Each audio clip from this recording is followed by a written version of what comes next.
All right, hello everybody listening at home. And by the way, I make these alchemies kind of also for the replay and I pack a bunch of stuff in here that I figure you'll want to listen to and hear the second or third time, or that you might miss the first time, or it starts to build a framework the first time.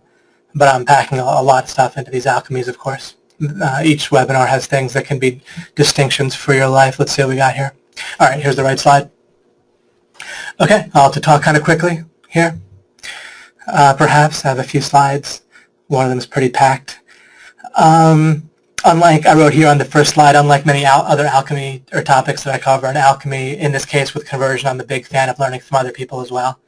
I think I'll give you an angle and kind of a foundation and framework, as I often do in this webinar, that will help you benefit from things other people have written. There's all kinds of great training on sales and conversion out there. We'll have it at OMG Live. Hope to see you there with Jordan Belfort and from the Wolf of Wall Street, the original one that the movie's based on. And we have great training inside of our main coaching and No Holds Barred, including some from me, but from others as well. And of course we have our own Cotton Grammar, who's unbelievable with conversion and sales, and actually did corporate sales training for a time prior to coming into OMG. Let's see. And of course there's the iconic book Influence by Robert Cialdini. A lot of you have read it or heard of it, and this won't be a rehash of that, as a fair amount of conversion training sometimes is, but it won't be that. And then there's Scientific Advertising. I think that's by Claude Hopkins, if I have my memory correct. But anyway, there's tons of great stuff out there. But yet, all the more impressive if I managed to give you a kind of unique angle and foundation on things. But I think this will be profitable regardless. And I just want to point out one other thing, reminding you of one of the original ideas I talked about in alchemy of winning, then attacking, and that I've elaborated on in various ways during alchemy. And really when it comes to conversion, you don't really need, you can get to a point where you won't really need to hope or expect, either expect a certain amount of sales or, oh, I expected I was going to get a yes there. I thought they were going to say yes when they said they needed to go home and talk to their wife. They were probably going to buy, but they had to talk to someone else first. So if you were expecting a certain amount of sales or percentage of sales from the visitors or phone calls, or if you're hoping particularly that someone says yes, and it's kind of part of your business strategy. Of course, we can hope for sales and yeses to some degree. But I wrote that in quotes, right? If you're quote hoping or quote expecting, then you're quote fundamentally screwing up. You won't really need to look at conversion that way. It's not that you'll always make a sale or not. But when you understand more how it works, then like if you don't really know what's going on with conversion, you just sort of have a bit of a checklist or kind of going a bit by feel, and you don't really know how to fix things if they go wrong, right? Or how to improve really, other than just sort of testing at random or trying to do that somehow or what. Then you really kind of hope to have it work because you're not quite sure what to do if it doesn't work. But with the right framework, then any sort of sales communication, I might think of it as, but attempt at a sales, then it's no big deal. It kind of works or it doesn't. And if not, you'll just kind of do more of what you know you'll need to do. So you won't just need to be sitting around hoping that it works or expecting a certain amount of sales and then either being happy or disappointed.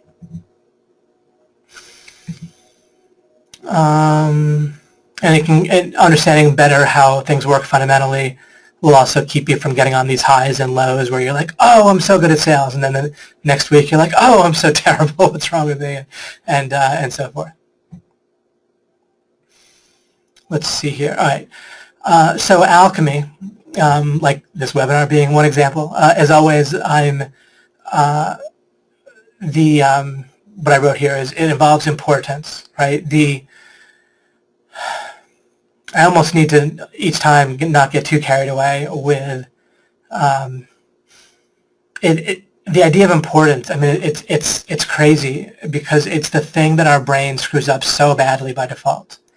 We all want to think that we're kind of smart and kind of doing a good job in life and that we're already right about stuff and that the world isn't too crazy and that, these other people that we like are reasonably good people and some people are reasonably smart and so forth. And there's various things that our brain does well all by itself by default. Survival and stuff like that, but procreation, right?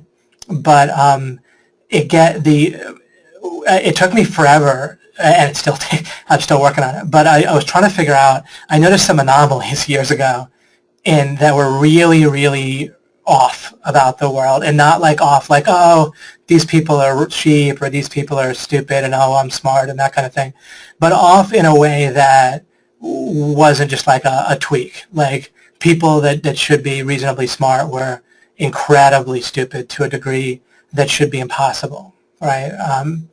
And things like that. And everyone was making certain mistakes where it meant that the default functioning of my own brain just had to be basically insane. Like there was no way, because the world was so crazy about certain things that and people would make certain mistakes that would just hurt themselves over and over and over again. That just didn't fit within the normal way that we look at the world. There's these places of just extreme constant stupidity and counterproductive nature to things, and just the amount of violence, like our society, right? We think of it as a civil society, but it's based greatly on violence, right? Every day I have to come up with $2,000 plus, or else I'll be brutalized, raped, and killed if I try to escape. I'll be put in jail and killed if I try to escape. And my son, who really, really likes to see me, won't have a father, and my wife won't have a husband, right? Unless I come up with that much in a so-called civil society. But virtually all of our neighbors want us brutalized, imprisoned, and raped, and killed if we try to escape, unless we come up with a certain amount of money for the crime of earning it, right? Of making money, as an example. And people involved in that are often called heroes, or at least decent people, or not challenged in church and so forth. And then professors believe in evolution, which top to bottom just doesn't even come close to making sense. And there's just thing after thing. People send their kids to school, but they wouldn't send their kids to like if someone was like a serial child molester who taught their kid nothing and really messed with their kids' minds, they wouldn't send them there. But yet they send them to school, which has the same effect on learning and psyche as that would have on sexuality. And it just, because things are normal, then, like what I mean is the things I just mentioned are so extreme that they don't fit at all. We can't like tweak our worldview and say, oh, well, people make mistakes, or people are this or that. It's so far outside of, the reality is so far outside of the norm. When I learned to read quickly, I thought that like the principal in my school would care, right? That everyone could read like 3, 4, 5 times more efficiently. But it was totally irrelevant to him. And then a pattern emerged where that kind of thing was normal once I realized to look for it. And so you thought that school was there for like learning, or that they had some interest in that sort of thing, but when they could massively improve it, then that was irrelevant. And kids can read easily at the age of 2 and things like that. And it just doesn't fit in with our worldview. Can't be tweaked. It's totally screwed up. So, and it all actually, primarily can be boiled down to a horrifically screwed up sense of importance that our mind gives us by default. It's so far off, right? By far and away, this will relate to conversion in a minute or two, a few moments. But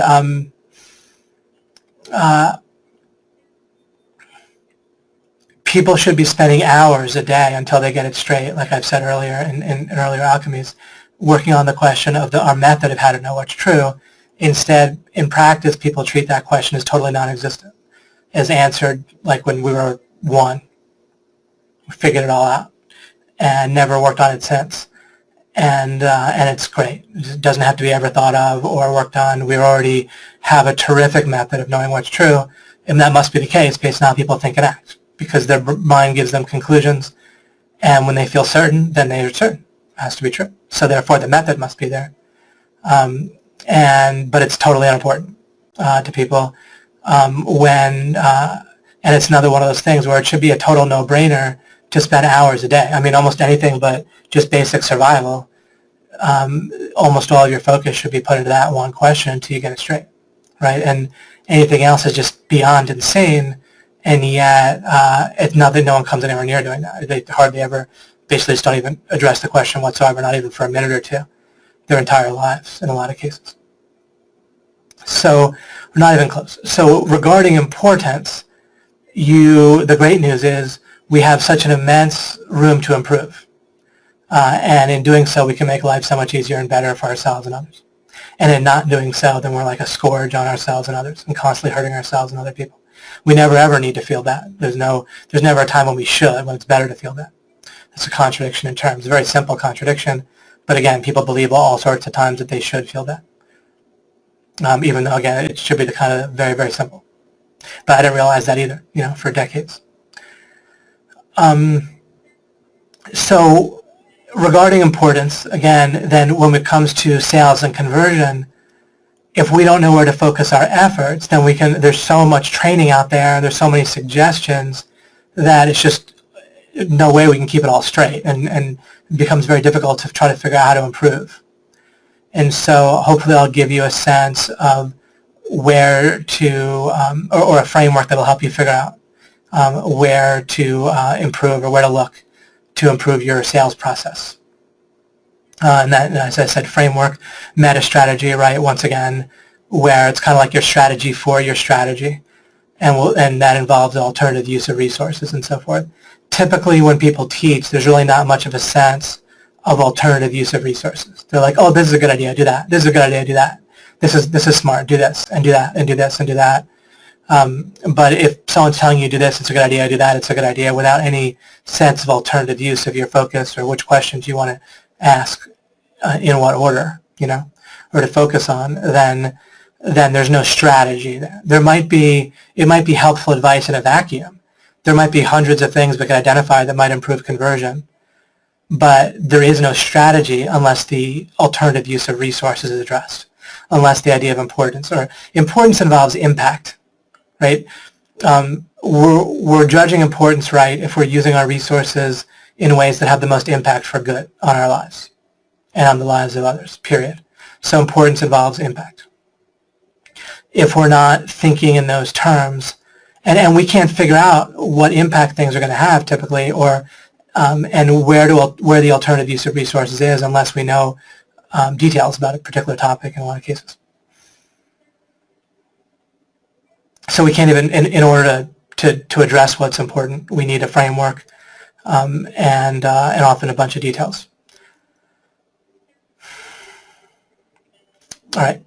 So one thing this webinar will do regarding conversion will be to help you ask the right questions. And that, as opposed to what's been drummed into you in school and most of your life, then that's significantly more valuable than answers, although I'll give you plenty of answers as well.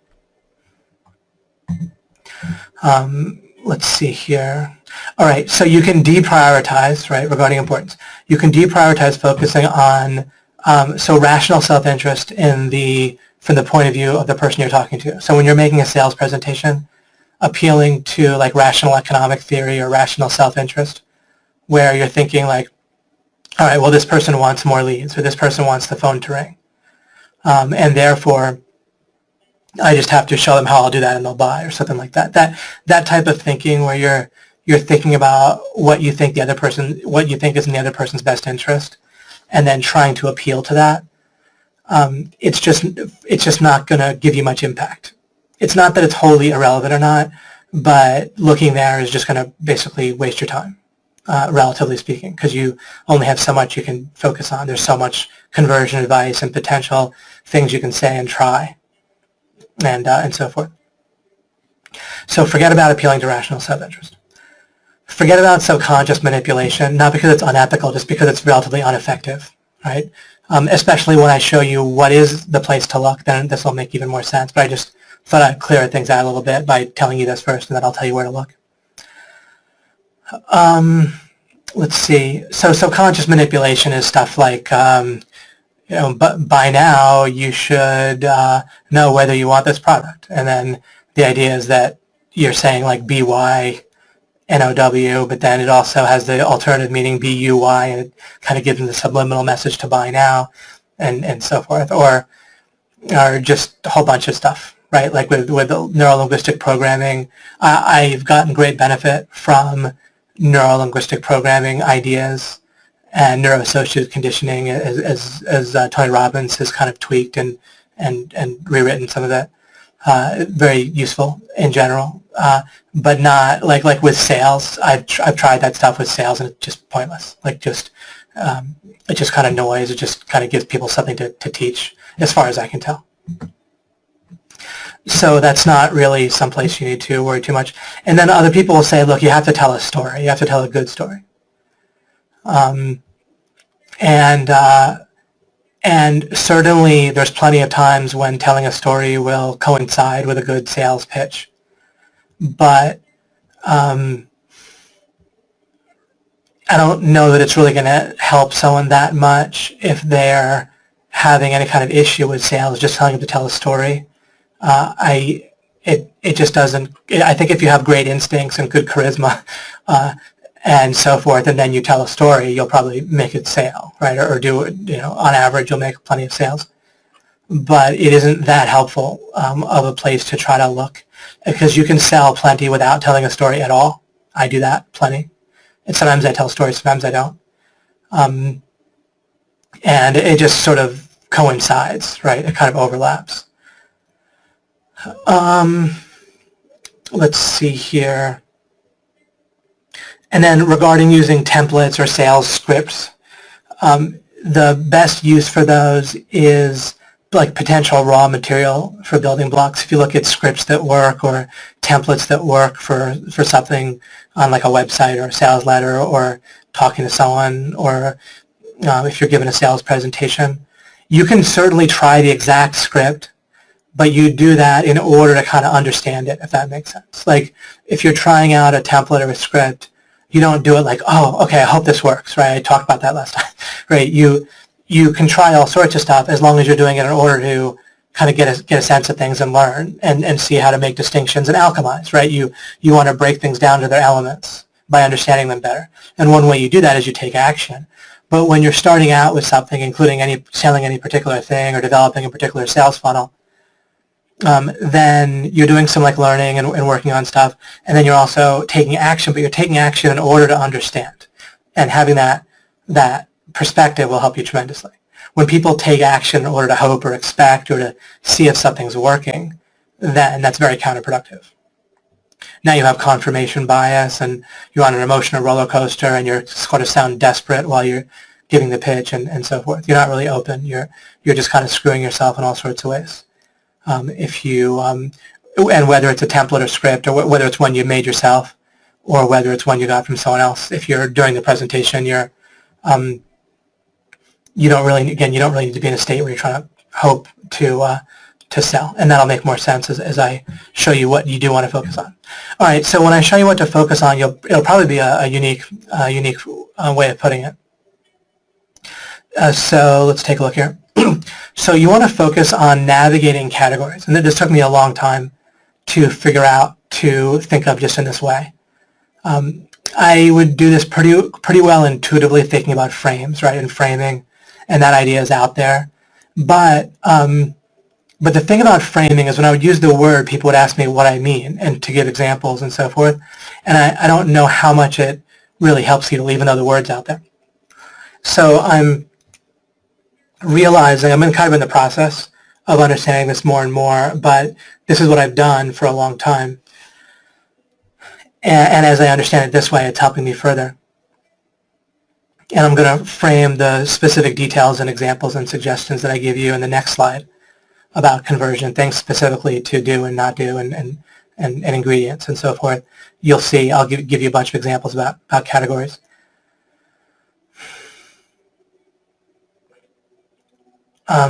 I don't know, I'm going to take a stab just for a second at something, and I'm not sure how well it'll make sense or come together for me as I try to.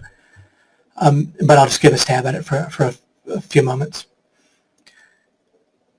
So this relates to what I said in the beginning here about importance and default thinking, and trying to figure out what the heck is going on, right? Because it's trying to figure out what's going on, because people do all sorts of things pretty smartly. There's all sorts of things people do where I'm very impressed with their talent. I'm impressed with their strategy, their conclusions, what they create, and so forth. All kinds of smart things get done and thought of. But then there's also these mistakes that'll be like pervasive and universal and clearly wrong, clearly inherently contradictory, and so forth, and yet people make them, right?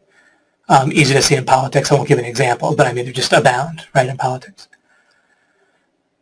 including then actual policies and actions people take, politics and government, and so forth.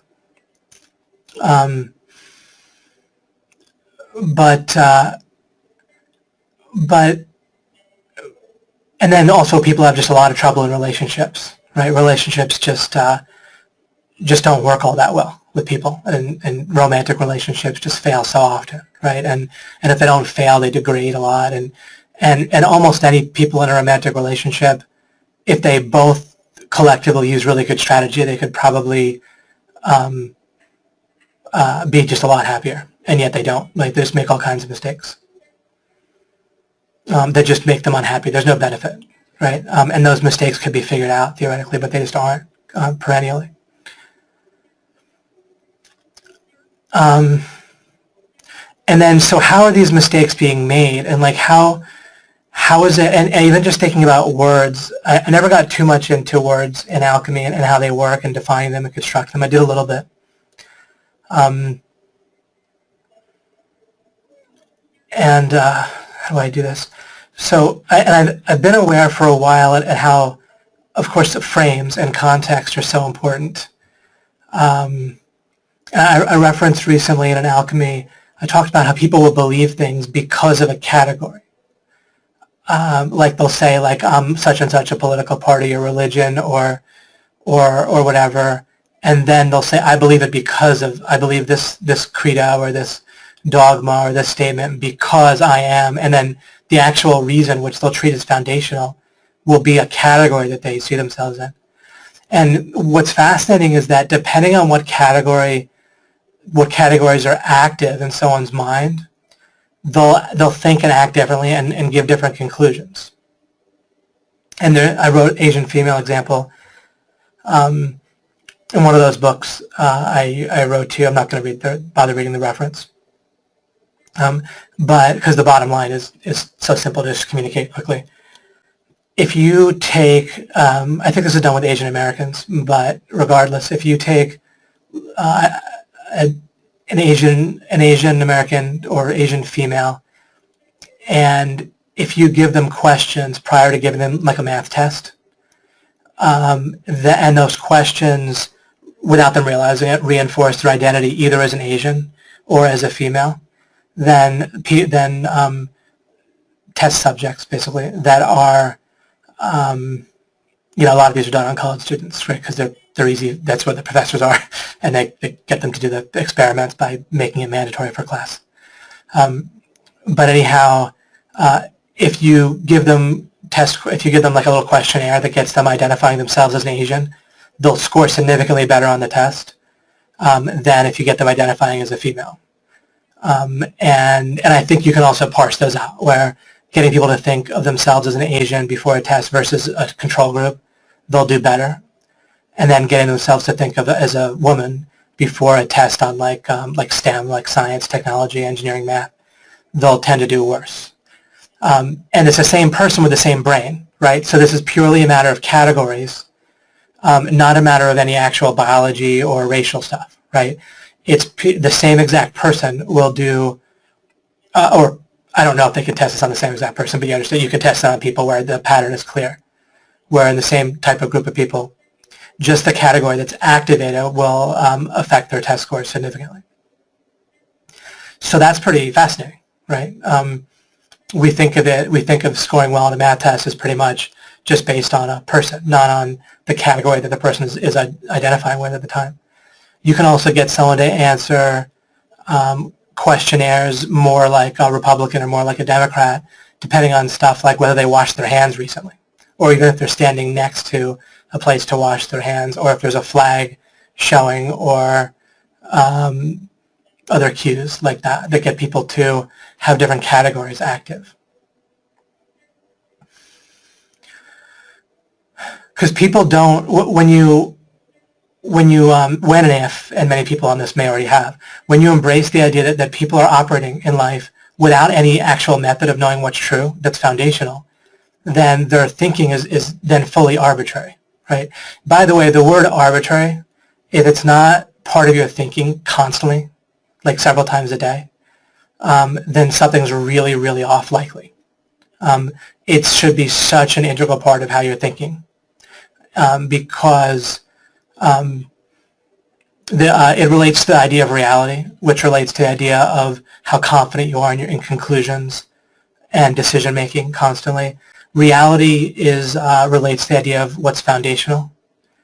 But virtually everything that we intuitively feel is foundational from our mind is not, and instead it's arbitrary. It terminates nowhere. If we ask a couple questions, then we quickly run out of answers. Most everything that you think of is arbitrary, and that's very important for as you realize that more and more.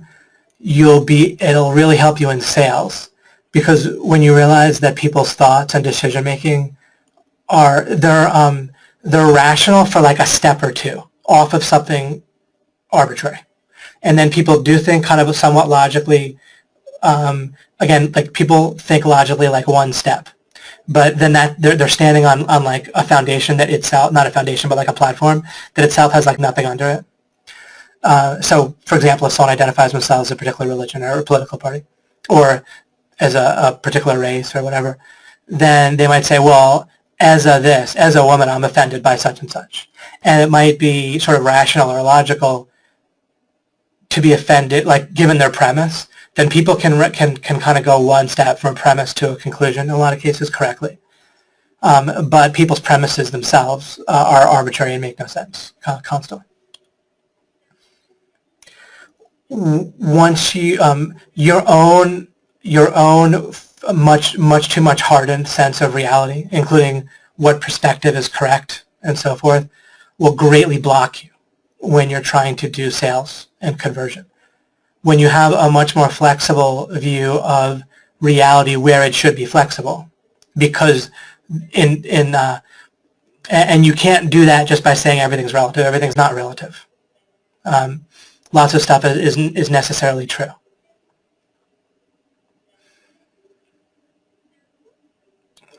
But once you get grounded in what has to be true, then you can be much more flexible than people normally are about the rest of it, and that will help you greatly with your conversion and navigating categories. As you get used to navigating categories and thinking of your own frames, and when you talk about a box, like a conceptual box, getting out of the box, getting in the box, whatever, thinking in the box, outside the box, that has to do also with categories. As you do this more and more with your own mind, then it will help you in navigating with other people. Furthermore, there's really two types of conversion things that need to go on, because the other, even more important or equally important to making sales in your life is what? There's all sorts of things that you decide you want to do, or that you think maybe should be a priority for yourself, but then your mind doesn't treat it like it's a priority, or you don't get it done. And so that's a conversion thing where you need to navigate categories within your own mind, where your mind's sense of priority and importance is screwed up. You don't really need time management and things like that. You just need to have importance and priorities organized more properly in your mind. I referred to something huge there, but I'll continue on because we're talking about conversion here.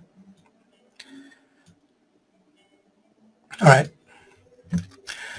Okay, so now I'll give you, and it'll help to move along, because then this will help you understand what I mean about categories.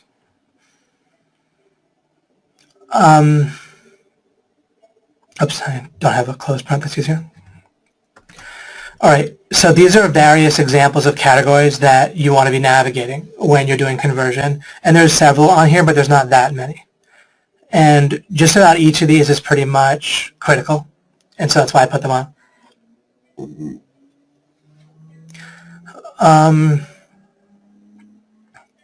And then you can look at other conversion advice, and you can start to think about it in terms of helping you navigate categories. And if you send someone a proposal and they say no, then now you can think about it in terms of, oh, okay, that person, I didn't navigate through the right categories where they don't categorize me in quite the right way yet, combined with how they're categorizing themselves and their buying decision and so forth. I need to get the categories that they're identifying with and that are activated within the other person, and then how they're categorizing me. Those all need to be adjusted better in order for me to make the sale. One of the most important has to do with whether people view you, right, your potential person you're selling, whether they view you as an us or as part of an in-group together versus a them, or like an out-group, right? If someone identifies as an OMG member and then I'm trying to make a sale, then of course that's beneficial. If someone is coming in feeling like they're not part of OMG and I'm a them, then what do I need to do? I need to navigate categories. I don't want to fight against that. Instead, what we want to do, or what I want to do, is to first win that category battle. Do you see? Instead of trying to figure out how to tell a story or convince them how it's in their self-interest to join OMG and so forth, then there's certain categories that I want them to think in terms of or get activated or switch me into. And that's how I do conversion. Again, is I pretty much just focus on this type of thing with navigating categories. How do I want the person identifying? What categories do I want them thinking about? Like, again, like with the Asian female, right? If I want them to do well on the math test, then I want them thinking of themselves as an Asian, not as a female. If I want someone to buy a product of mine, then I want them identifying as a buyer, right? And as a buyer of my product, identifying with the problem that I'm solving as important. Maybe they have that problem, but it isn't right now. The category, the framing in their life isn't such that problem feels important to them, right? That isn't part of the us-them thing, but it just kind of gives you more sense of categories. This distinction is very powerfully ingrained within the way brains work. And the ways that people operate and think, the conclusions people come to, are extreme and powerful. This is not a small thing. This has a tremendous impact, and way more impact than we might even suppose. And studies back this up. But we can just see in war. I mean, I like to give extreme examples on purpose. In common wisdom, going to extremes is supposed to be incorrect. But in general, common wisdom is such that the brain doesn't like clarity. Clarity makes things harder to understand, believe it or not. You think, wait a second, David, clarity makes things easier to understand. What are you talking about? No. In a lot of cases, when something feels understood, the brain twists the idea of understanding into fitting. And it's easier to fit something that isn't very clearly defined, and the brain can twist it and make it fit into its worldview. And then it no longer wants clarity. There's, of course, other times when clarity can be helpful. But if clarity helps make something feel like it fits, at which point people no longer want clarity. Once they have a feeling of fitting from their mind, then they want blurriness. They want it to keep feeling like it fits, and they don't want to have that messed with. That's a twisted idea of understanding. It's not the correct idea of understanding, but it's how minds work. People get excited. They're like, oh, that fits. That's wonderful. But they don't really, they just have a feeling like it fits. They actually don't understand yet, but they feel like they do because that's what the brain twists understanding into.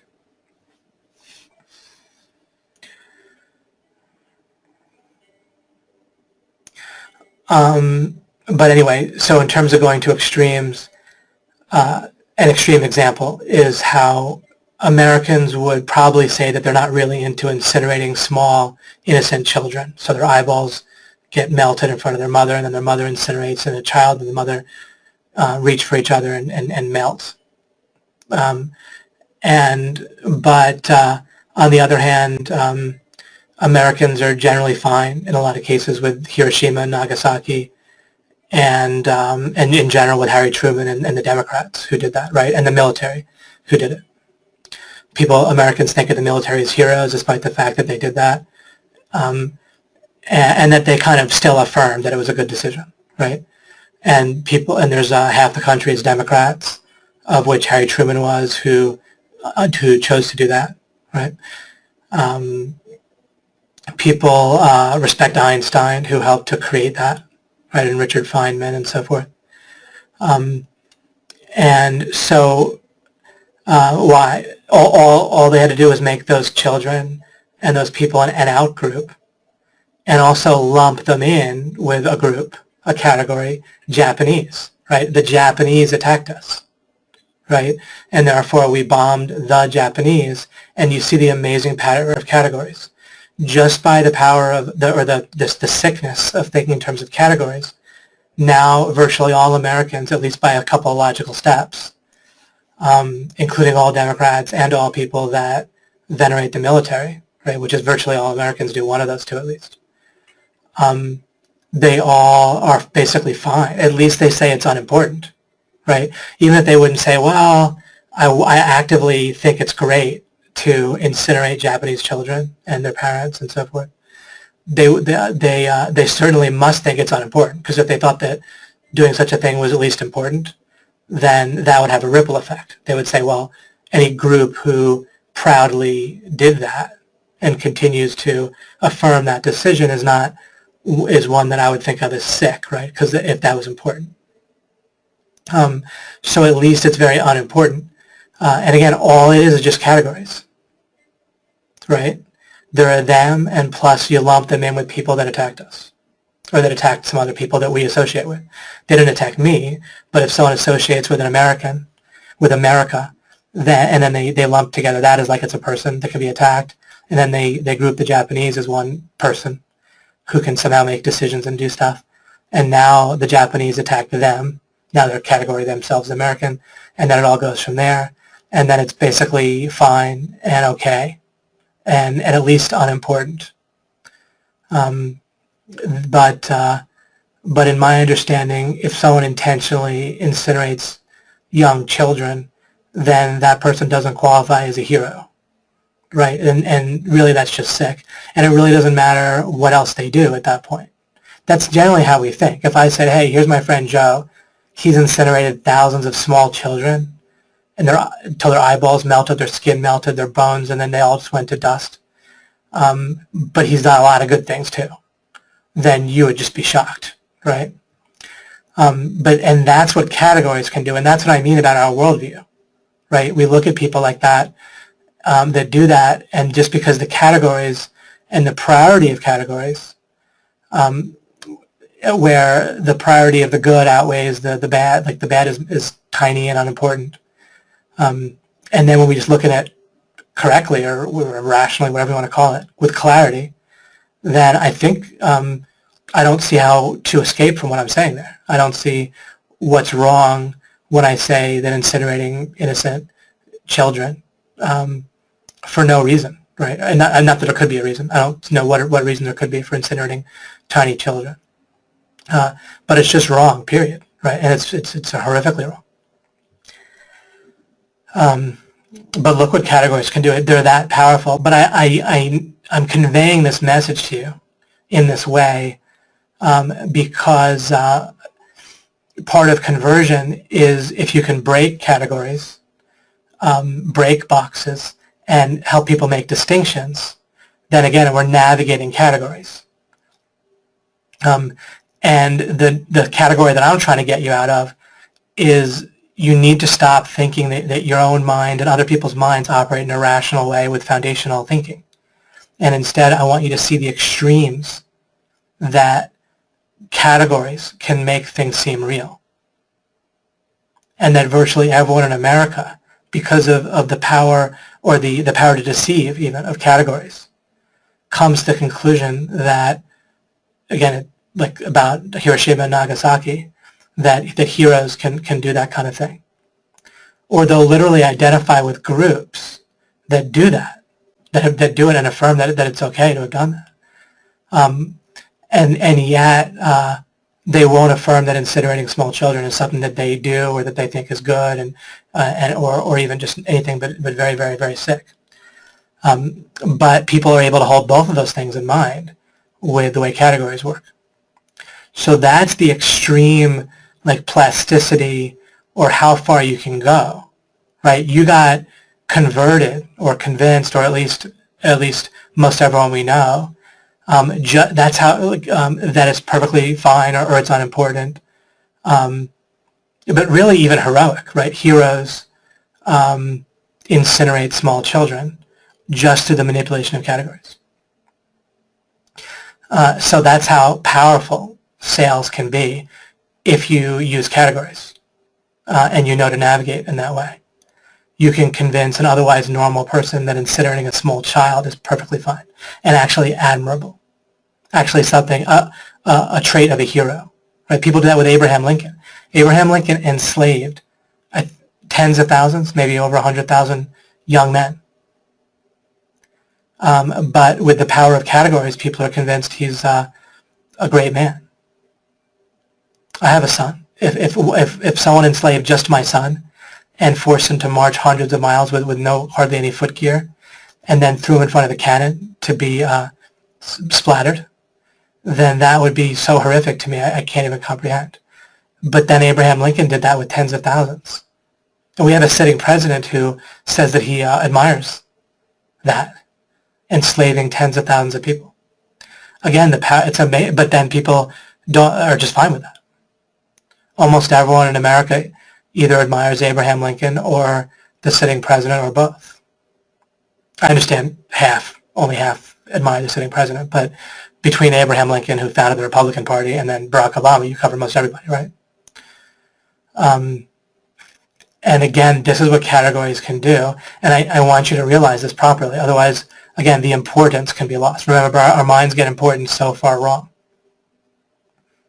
This can, if people can be convinced that someone who, in the abstract, a person who enslaved tens of thousands of young men in the North, right? Abraham Lincoln went up to like New York City and so forth and conscripted all kinds of young men and just literally enslaved them and sent thousands of them to a horrific death. Slavery doesn't get justified just because you get cotton picked or because you get to kill some other people down south or something like that, right? A greater good doesn't justify things like slavery or any property rights violation. So there's no justification for doing such a thing.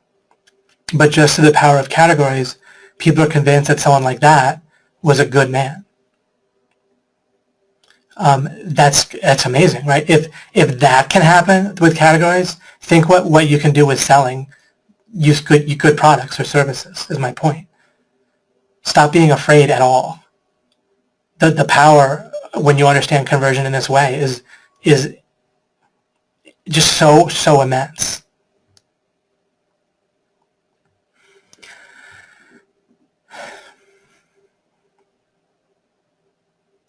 Okay. So the us-them distinction is massive, and you just pretty much need to get to be an us. And you do that through just any indicators, could be questions, conversation topics, etc.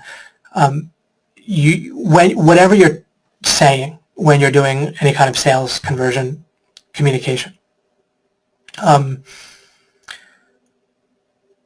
Now again, you can have in mind what categories you're trying to bring out or activate regarding how you get categorized and also how the person's kind of feeling about what categories are active in their own mind. They don't have to be aware of what categories are active, but they feel it, right? So all of your statements and your questions now are about activating categories for them or them categorizing you.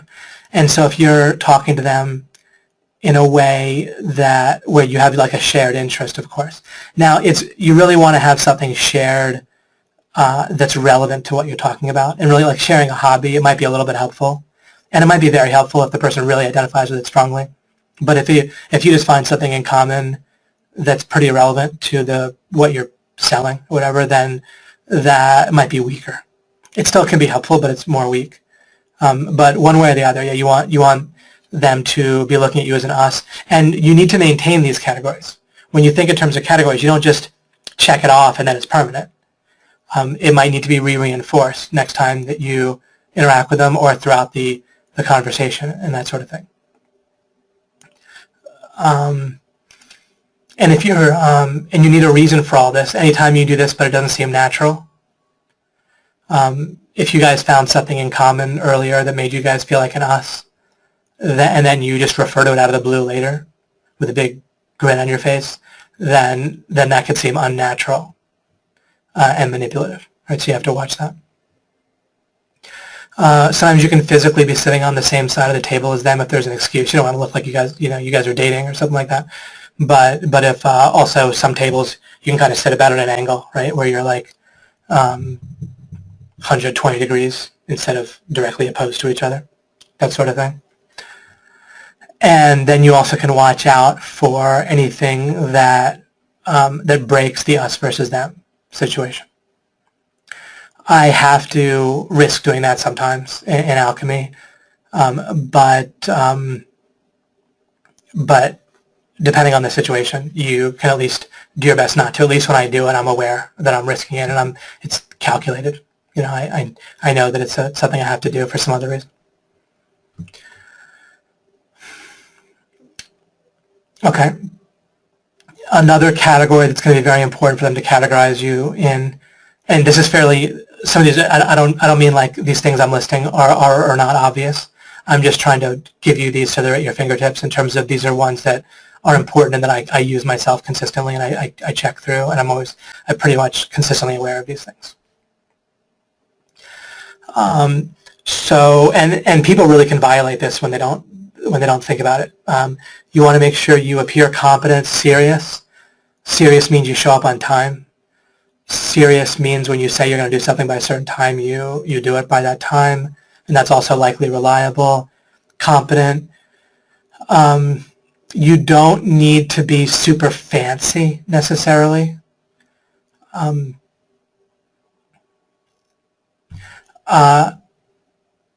me just put also a little parenthetical here.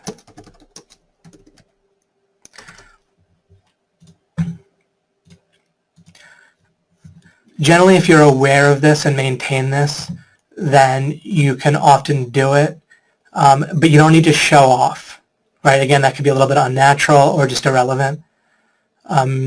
Web design doesn't need to be super fancy. One of the by far most successful and profitable websites is Drudge Report, drudgereport.com. It's super simple. But it's very competent. What they try to do is I didn't put unique selling proposition. You want to have, along with this,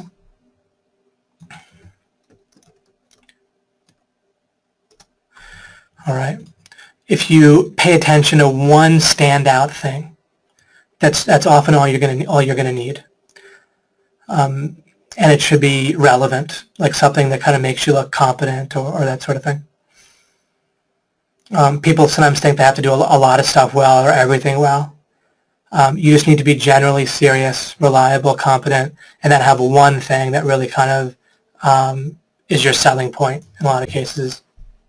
But knowing that it just has to be one can be very, very valuable. And having a flaw that is reasonable, not one that's like total BS either. You know, like in a job interview when they ask you what's your flaw and you're like, well, I try to do things too well, right? That's just kind of BS and that doesn't help.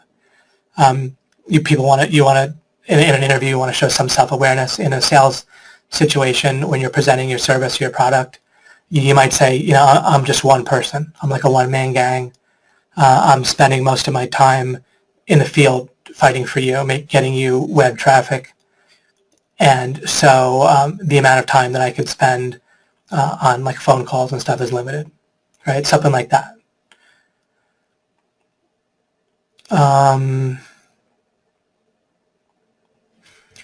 But I've learned this through experience, is that having something like that can actually, and it tends to be more natural, and it tends to make you feel more like an us.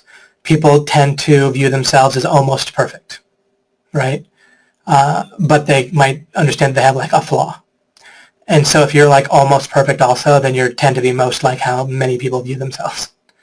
But people, if you look completely perfect, then that has a number of drawbacks. And then they start looking for the flaw or projecting one themselves, or just feeling hesitant.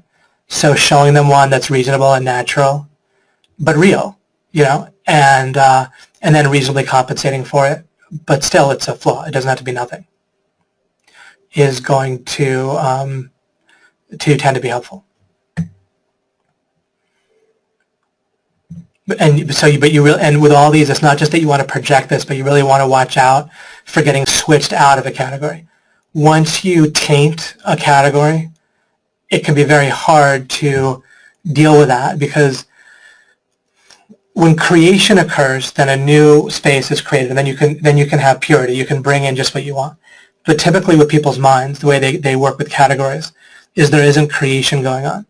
And so when you do something that is contrary to an important category, then it stays in there and it gets mixed in, and the only thing you can do at that point is to like dilute it, let time pass, do a lot of other things that kind of are in the right, that reinforce the correct category.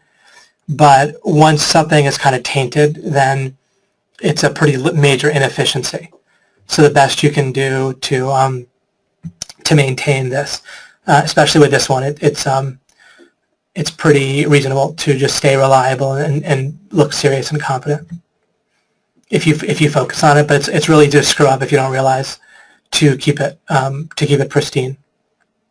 And again, don't think of this as like you can't just buy your way out of it. Like you taint something, you can't be incompetent and buy your way out with a one or two competent episodes, because they're always going to categorize you differently, like unpredictable, unreliable. Another word is congruence, right? People really like congruence in other people. If they tend to like kind of know what to expect out of someone, again, they feel like they understand the person, the person's actions fit with the kind of archetype or composite that the person has, right? So you're dealing with a client, they kind of form a composite of you, they think they understand you. If you do something that's negative outside of that, now they're not sure what to think anymore, and that's not helpful. People really like congruence in other people. They can even deal with flaws and so forth. I say very strong, extreme things about government, such as I think that enslaving tens of thousands of young boys is bad, right? That's an extreme position that almost nobody holds. Most everyone else in America thinks that that's totally fine, right? Because most everyone affirms that Abraham Lincoln is a great man. So that's an extreme position, but it's congruent, at least if you hear other things that I said. So at least people can have you figured out and say, okay, that's just David, and so forth. All right. Moving forward here, let's skip down to something I wrote in this parenthetical here. Your mental state, like, for example, if you're in an energetic buying state, meaning you want to buy your own product, meaning you want to have sex with yourself if you're on a date. Imagining you're, the member, potential significant other, and you feel like it'd be great to have sex with yourself, all right, as another person. Then you're in a buying state, you're not in a selling state. And so you will tend to pull the other person into that same, we can call it a mental state, but now we can think of it as a category, right? Thinking of yourself as a buyer and having that be activated. Remember, it's not just categories in theory, it's categories that are active.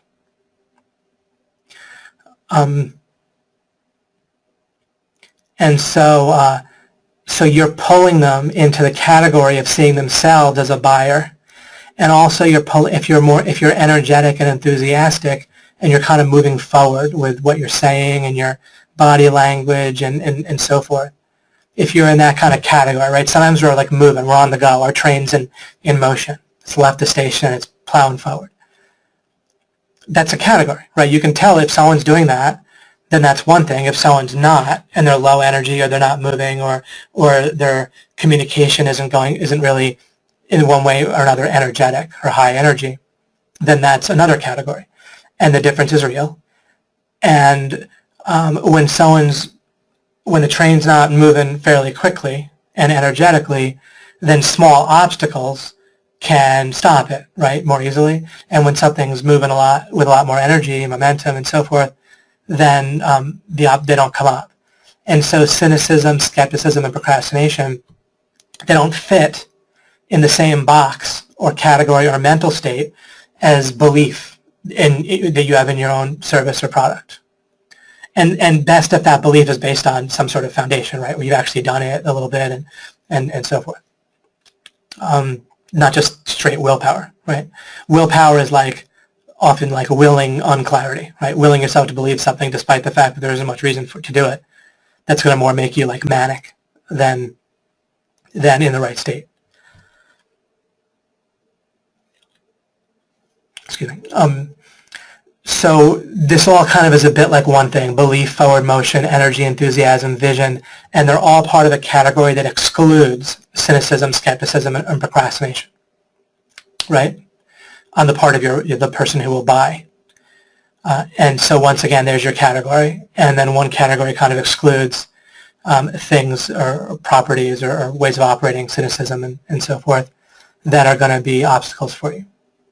If you're getting a lot of objections and things that are like cynicism and skepticism, then again, maybe the category is an issue. Now you need them to be in this category of belief, forward motion, energy, and enthusiasm. And remember, so if you're this way, you also need to watch the other categories. You need to look competent, not manic, right? You need to stay as an us, not a them. So you need to pace and lead. Pace means walk with the person before you head in a different direction and hope they follow. And so one thing you might do, if they're not super high energy when you start out, then you kind of start out a little bit with them. You can have some strong belief and so forth, but you don't want to start out too jarring, right? And then you can pick up the pace and pick up the energy and enthusiasm and vision as you get going, right?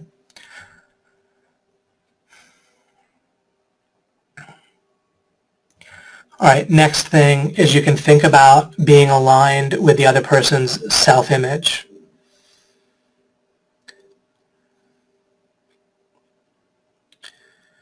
So I wrote underneath, plugged into theirs, plus you're not a threat to theirs. All right, so this is also what vision does, but what I'm going to say is fairly obvious, but you need to be solving a problem. And the problems that people really have are related to them reinforcing their own self-image, typically. And this is where the rational self-interest comes into play, all right? Forget about aligning with a problem that a person rationally should have. And instead, you need to align with a person's identity. Like something that what genuinely feels important to another person aren't the things that solve actual problems that they have necessarily, or that are going to be most beneficial or impactful for them. The only place that I do, alchemy is its own kind of thing when it comes to sales and conversion. I'm not doing this for money. For money, I do something else, right? Alchemy goes against a lot of these things inherently, but it needs to be spread. And so in one sense, it helps me become very good at conversion, because I need to figure out how to sell something to people that is pretty much directly against what they think they want, even though it's incredibly helpful. But so be careful about looking at my example of alchemy. Alchemy is not a product that I would make in order to make money as a priority, or maybe with a lot of just the right figuring out how to frame it and write all the right categories to get over to where people need to get to. Maybe there's a particular way. But anyway, but alchemy would suffer from this, where it's not aligned with with what a person thinks that they want, right? It's basically against it. When you're trying to make money, you tend to want to, the better you can be aligned with things that a person for their own self-image feels like they really want and need.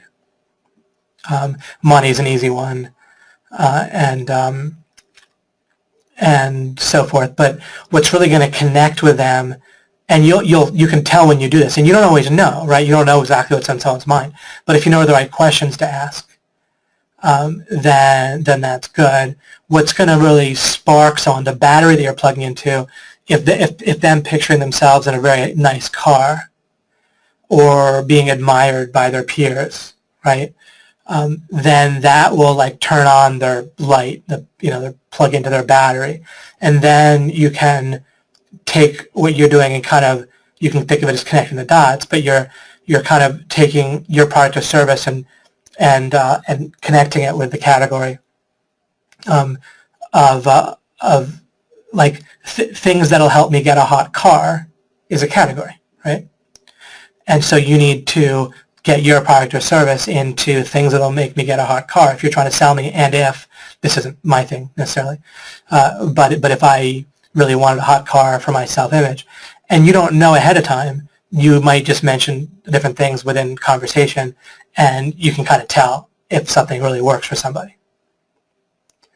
Might be stability, right? That sort of thing. For me, my hot button was feeling like I didn't have to worry about money because I had just enough that if I didn't spend too much of it, I didn't have to make more of it if I didn't want to. So that would appeal to me rather than talking to me about a hot car, in the past. Now pretty much nothing regarding money appeals to me in terms of juicing me. I just don't need it in a way that plugs in any of my hot buttons. It's nice to have, but it's not like there's other ways to get me motivated these days that wouldn't be that.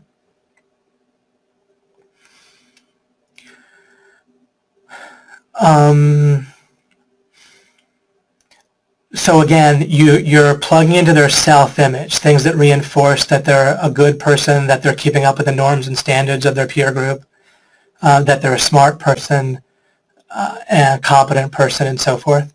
And whatever icons or possessions or milestones or whatever would make them feel that way about themselves.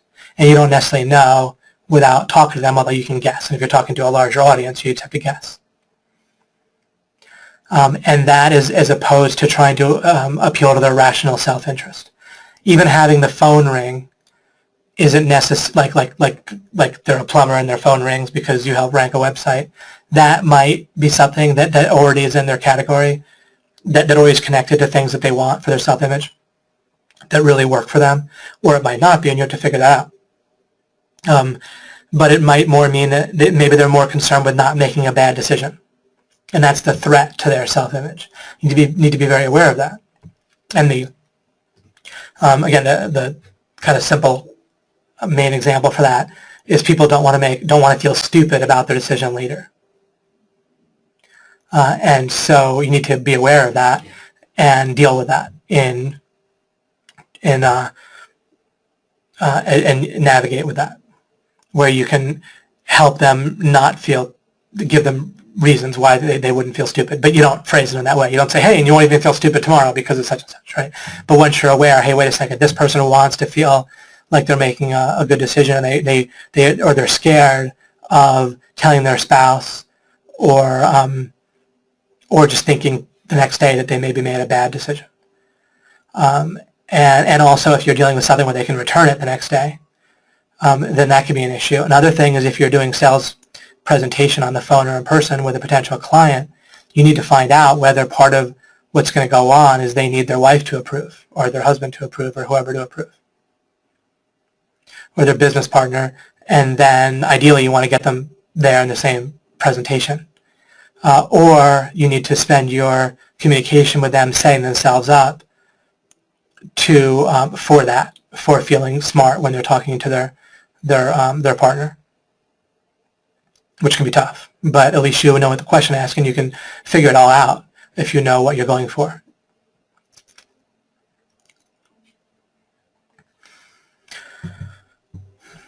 All right. Now, I'm not, again, talking about morally manipulating people or not here. I'm talking about, I'm ignoring that completely. And I'm just talking about what's effective regarding sales, including with your own mind when you're trying to get your own mind to make you want to do something. This distinction is huge, natural versus unnatural, and it's not something that people are really that aware of in what I can tell. most of the time. Most people who are trying to do sales and conversion, they do it. They kind of feel it here and there, but they're not very clear. They don't have a lot of clarity about how important this is. Obvious examples are if you ever have a price decrease. Let's say you're selling web design and you want to charge, you're charging $5,000, and then you want to tell the person that if you do it today, if they do it today, you'll only charge them $4,500. There's an actual story that a friend of mine here who does that had happened, and they offered that, and it worked. They made the sale for $4,500. To make that natural, you can say that your normal price kind of works in having to do kind of meet with a person a few times or whatever, or you don't have to say that, but you can just say, look, it's going to save me time and effort if we get started today. I'm willing to do it for $4,500 today if we do it today. But if we don't, then it'll be $5,000 in the future. So it'll just be more time and effort on my part. It also, you could say it also happens to be a good time for me to work on this, whereas in a month it might not be. So, so you give a reason, and if the reason makes sense, then it feels natural. If you do a price increase or decrease or discount, and this is about far more than just price increase or decreases, but like I said before, if you ask them about their family or hobbies, if that feels natural, good. But if it just feels like you're wasting time in a sales presentation in an unnatural way that just feels manipulative, like you're asking about their family just because in something where you wouldn't normally care, but since you're selling them something, now you care, then that feels unnatural and manipulative, you see? So you want to, with pretty much all your communication, you want to make sure you stay in the natural box and that you don't get stuck in the unnatural, manipulative box.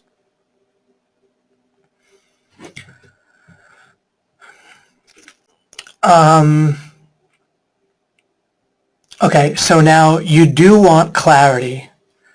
This is very important. I mentioned about clarity once someone feels like they understand. You don't need to talk yourself out of a sale. So you don't need clarity after you've convinced them. If you fit in all the right boxes and categories and they want the sale, then you don't need to keep talking. That's not what I mean by clarity. But especially early on, people think that they want attention, like they need to grab people's attention. And this relates to what I talked about with traffic, where I said you want vectors. You want to think in terms of vectors, not just eyeballs or clickbait, right, as the term is these days. I learned this early on when I was advertising speed learning. My most effective headlines for flyers that I would put around campus were some of the first ones I did, and then I tried to improve on it or do different things or be clever. Then I got worse results. I got less people showing up at the information sessions and so forth. And the clear ones were like read 3 to 5 times faster with improved comprehension, memorize better, learn faster. Or there was one about doing better on standardized tests, like MCAT and so forth. That was helpful as kind of a side thing. It wouldn't appeal to as many people, but having it in a mixture of flyers could appeal to other people. And then that worked better. One thing I did, which was an interesting lesson, is after my first year when I did my speed learning course back about 20 years ago, when I was my final year, 4th year at university, was when I did that for the first time. And I had about 50 students, and then I had them fill out like evaluations at the end and things like on a scale of 1 to 10, with 5 being I agree, and then 10 being like strongly agree, and underneath 5 being less agreement. I read faster, and then I comprehend as well or better at the new rate. I learn more I know how to learn more efficiently, things like that. And they gave me really high scores, and the reading faster was really high. It was like in the 9s, I think, if I remember right. And the comprehension was a good score too, same or better comprehension. So then I thought, oh wow, I'm in such great shape. I have this, but I tried to I did like a composite of the scores, and I put it on flyers and so forth, and it was totally ineffective at selling, because people don't care about the justification or the ratings. Plus, they could be cynical or skeptical until there was no battery that I was plugging into. right? I always say things like, or I tried one thing like it really works, like answering an objection to start out with. And instead you need to be clear, right, with basically who you are and the benefit, and not try to be clever or get ahead of the game with things. So for starters, and pretty much in general, when you're wondering what to do, you want to be clear about things. You want to, and generally, one thing I wanted to say early on was the point of sales and conversion. We're looking overall at the idea of your offer toolbox, right? You have your offer toolbox method for building the stuff in your toolbox, and you have your toolbox that you use to craft your offers, including your sales funnel for the offer and so forth.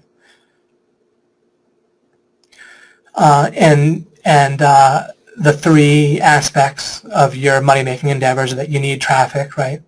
And then you need conversion, and then you need a product. Conversion bridges the gap between, if you were to get traffic, like potential customers that already like exactly wanted your product from you, and your product was pretty obviously that, then you would hardly need to do any sales at all, right? And then the bigger the disparity between that, between where your prospective potential customers are at mentally, category-wise and so forth, regarding you and where they're feeling about themselves, and your product and how it appears, the gap there is where your sales comes in, right? So the more perceived value of your product that's kind of overt and obvious, and the better match your leads are from your traffic, the less you have to make up the difference with sales and conversion.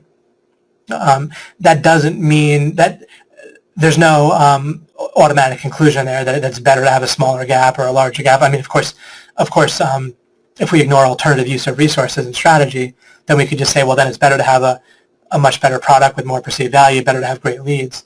Not necessarily. It depends on how much time and effort and money and stuff you have to spend on the leads, right?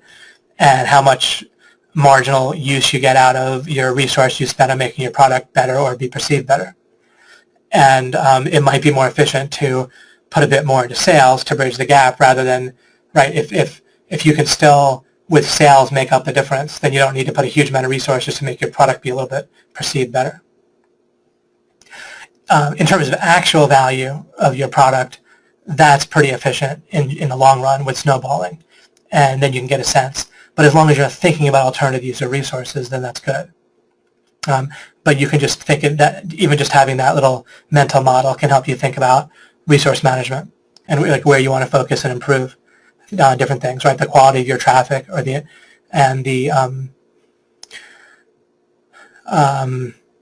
perceived value of your product, and then separately your sales funnel, the aspects of your sales communications.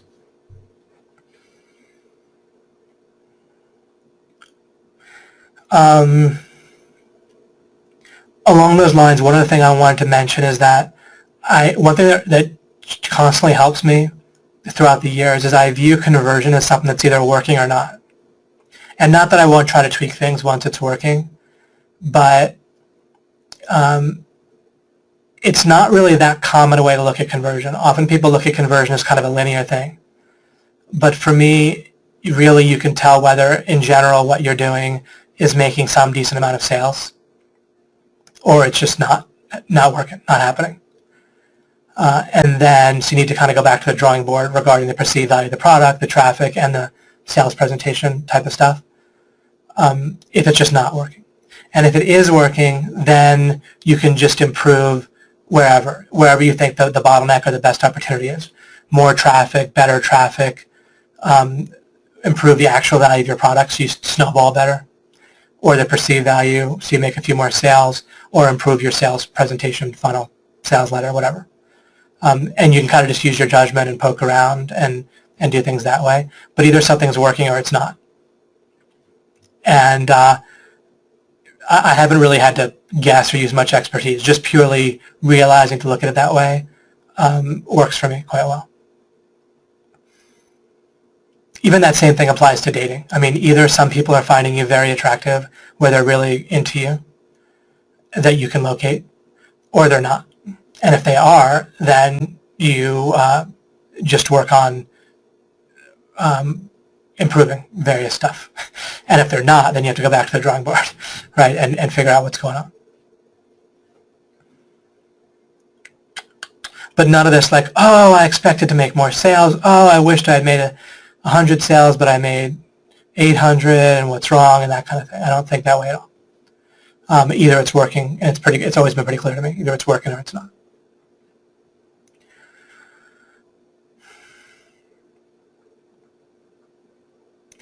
And then the final thing I wrote here under the clarity or cleverness was making good distinctions gets you both cleverness and clarity.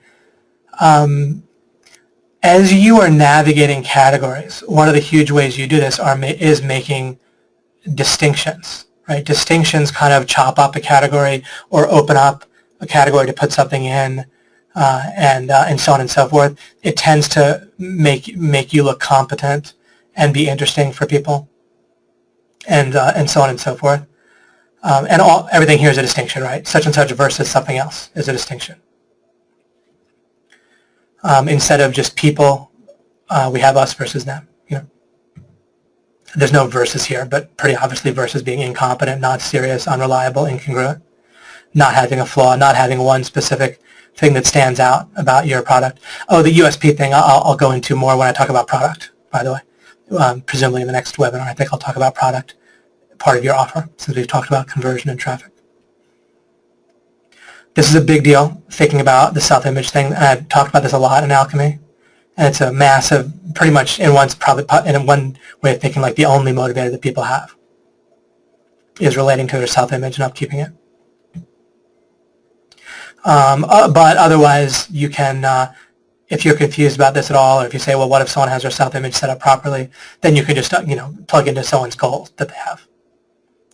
But their goals are rooted, they tend to be rooted in their self-image of norms and standards and basically wanting to be a good enough and smart enough and competent enough person with enough resources and sway and power and all that stuff. But this should give you the places to look and the questions to ask and a really good framework, including just thinking about navigating categories, including what's activated and what isn't. And how if you activate one thing, like the Asian female thing is really very iconic that you can think about. And then this can help you as you read books like Cialdini's Influence and a number of other books and courses on conversion. You can now put things within this framework and help you to navigate categories better. But I think, and this relates to frames and framing. They're somewhat like synonyms, but don't use them as synonyms in a way that just kind of blurs your understanding. You can think about frames as well in context, but don't just blur it all together. You can kind of think in terms of categories for now, and it should open up a lot of good questions and then answers for you. Okay, there we go. That is the monologue portion of the conversion. Now we can do a little bit of discussion. I unloaded on Abraham Lincoln, Einstein, and Truman, and even the military, huh? But we can not worry about that. Let's see here. Hopefully Mela got help there.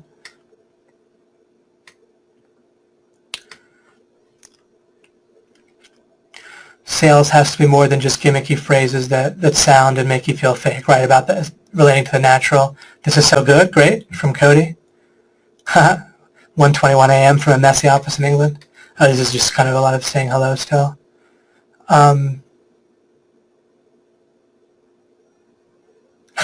This is funny. Michael Long wrote, it's funny because all the things I was saying don't focus on, that don't work. Mike says I've tried each of them, right? Like I said rational self-interest, subconscious manipulation, or telling a story, right? Or just using templates and scripts, like kind of, and then hoping that they'll work. They might, but you want to use them in order to learn and break them down into their raw materials. And he said he's tried the things that I said don't work, and they don't work, and I've tried what David does, and it works incredibly. That's awesome, Michael. Thanks. Pushing the cart through the mud. Get the cart out of the mud first. Yep. Fletch wrote, I'm hanging on the edge of my seat on this one. The mistakes that seem to always be present with talent and some great breakthroughs and success, and how those mistakes undermine whatever this session is driving at. It's something that I know I have in my own personal history and experience. Yeah, relating to what I talked about in the beginning. There's a way that something I've been trying to help with, but that I'll probably thinking of rounding it out in the 29th and 30th session. But you want to have a very different relationship with the hardened, wrong nature of thinking that things that you think are real and foundational when they're arbitrary. And that's really, as I said, it's really going to help you with sales. People with a very fixed perspective of reality, it's much, much harder to make sales, and it's much harder to realize how effective navigating categories can be, right? One of the things I tried to do today was impress upon you how effective it can be to navigate categories.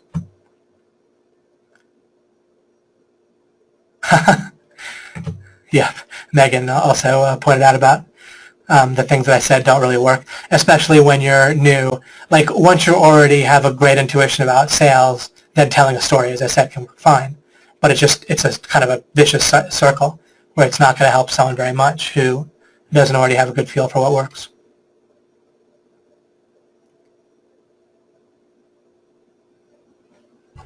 I can't remember what that refers to. Sorry, Walter. Is it the listening maybe? Or you are fast to duplicate what works? Susanna said, this is so fascinating that what you identify as you has so much impact on the result you get. Yeah, that Asian example, right? Asian woman example is fascinating. Arbitrary definition, excellent. Clarity, counterintuitive, what I hear from David. Yeah. The True Believer by Eric Hoffer goes into some interesting thoughts on groupthink. Yeah, and the thing is that groupthink is something that has to be ingrained in like all of our ideas came from groupthink, whether we think so or not, right? Because we absorbed them when we were young. And unless we, as I said, just spend thousands of hours working on a method that you would have had to pretty much develop from scratch about how to think accurately and foundationally, then you wouldn't have it. Right, that's the only way to get there, and then people don't do that. Oh, for sure, yeah, we've been taught to hate and fear. But then people will talk about people that win, that after they commit violence or take your stuff, they'll be like, oh, I love, and they might call, like, I don't mean this happened to me personally, but in kind of overall speak, a lot of things I said could be recategorized as hate, right? Just like the very purpose of the Second Amendment would now be categorized as terrorism, which was to, for the citizens to be kind of one of the checks and balances against government. Joshua said, this one is really crazy, hitting deep for me.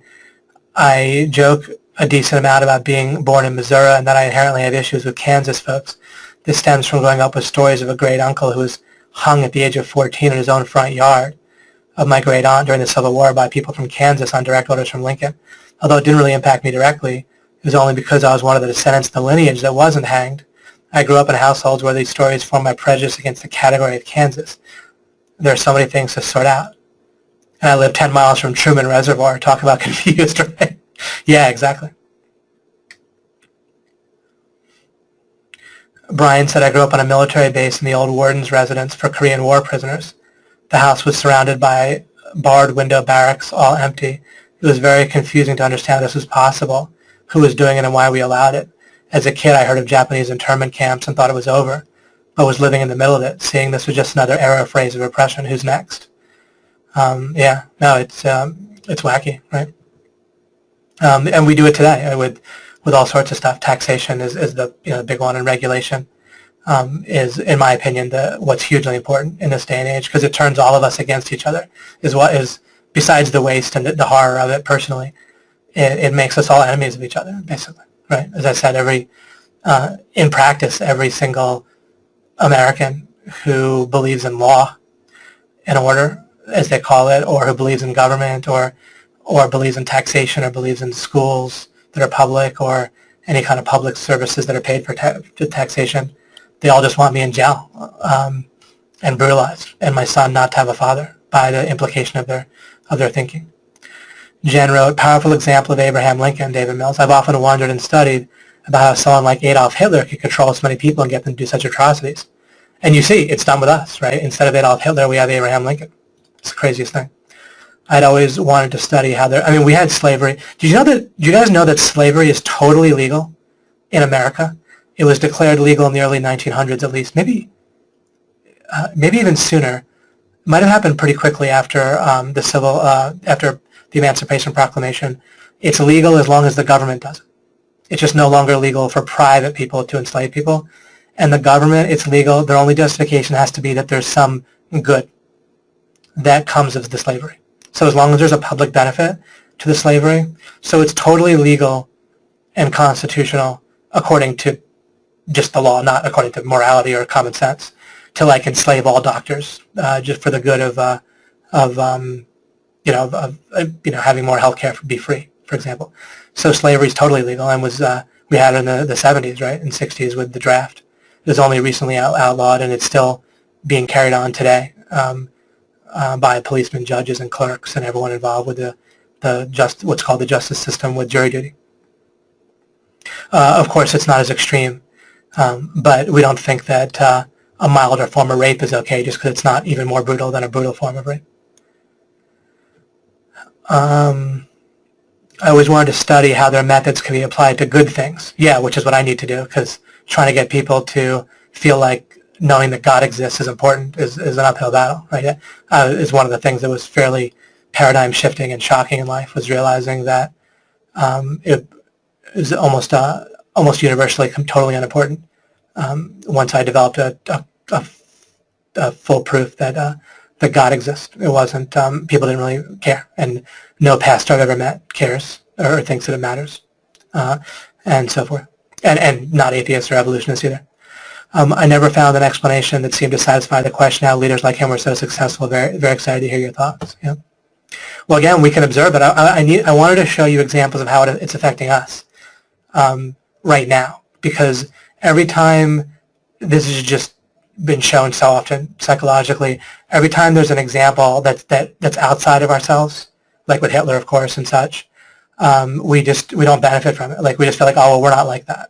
Or that Milgram experiment with the electrocution, it doesn't affect anyone. Like, people say, oh, that's terrible, or something showing that people are sheep or whatever in some way. People always just decide, it just makes people feel superior, rather than, instead of humbling people. One thing that was so important for me decades ago was when I realized that it had to be the case that my mind would have so many radically huge and important false ideas in it that were causing probably and potentially had the potential to cause huge issues and pain for myself and other people. That I had to be like functionally pretty much insane, not because I wasn't abnormal, I was very normal. But normal was so insane that I must be too, and there must be very important bad ideas in my mind. I thought that nuking Hiroshima and Nagasaki made perfect sense until several years ago. I mean, I was in my 30s before it even occurred to me that it was wrong. Same thing with Abraham Lincoln.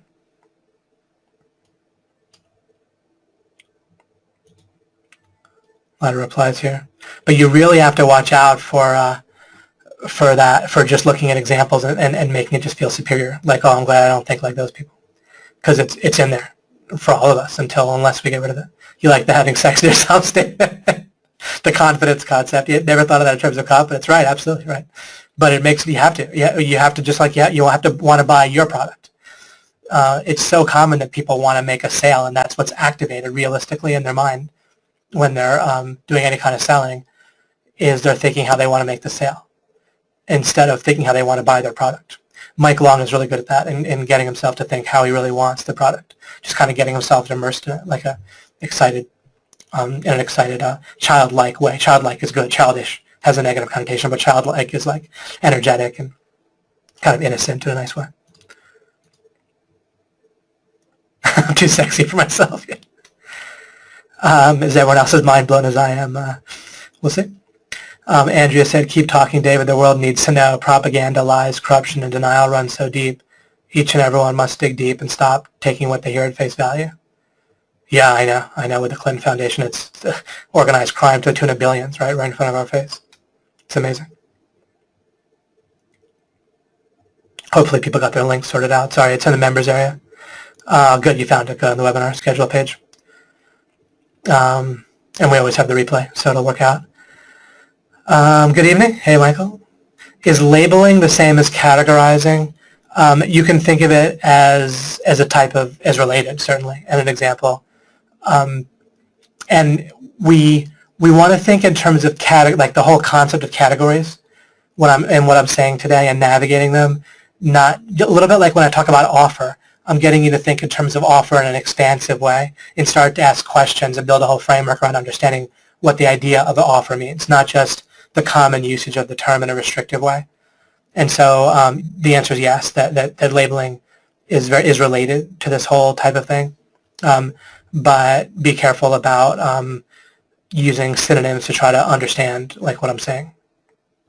You can use it to ask questions and open things up. Michael wrote, hi David, from a sales course I've heard in the past, there are two main topics that are correlated to a successful sales proposal.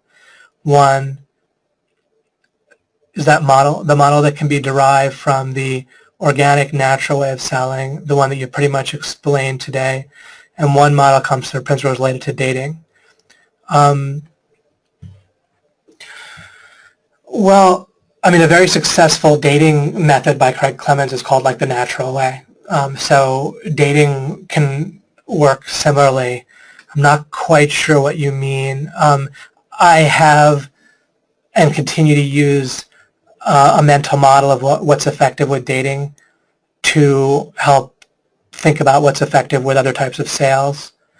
But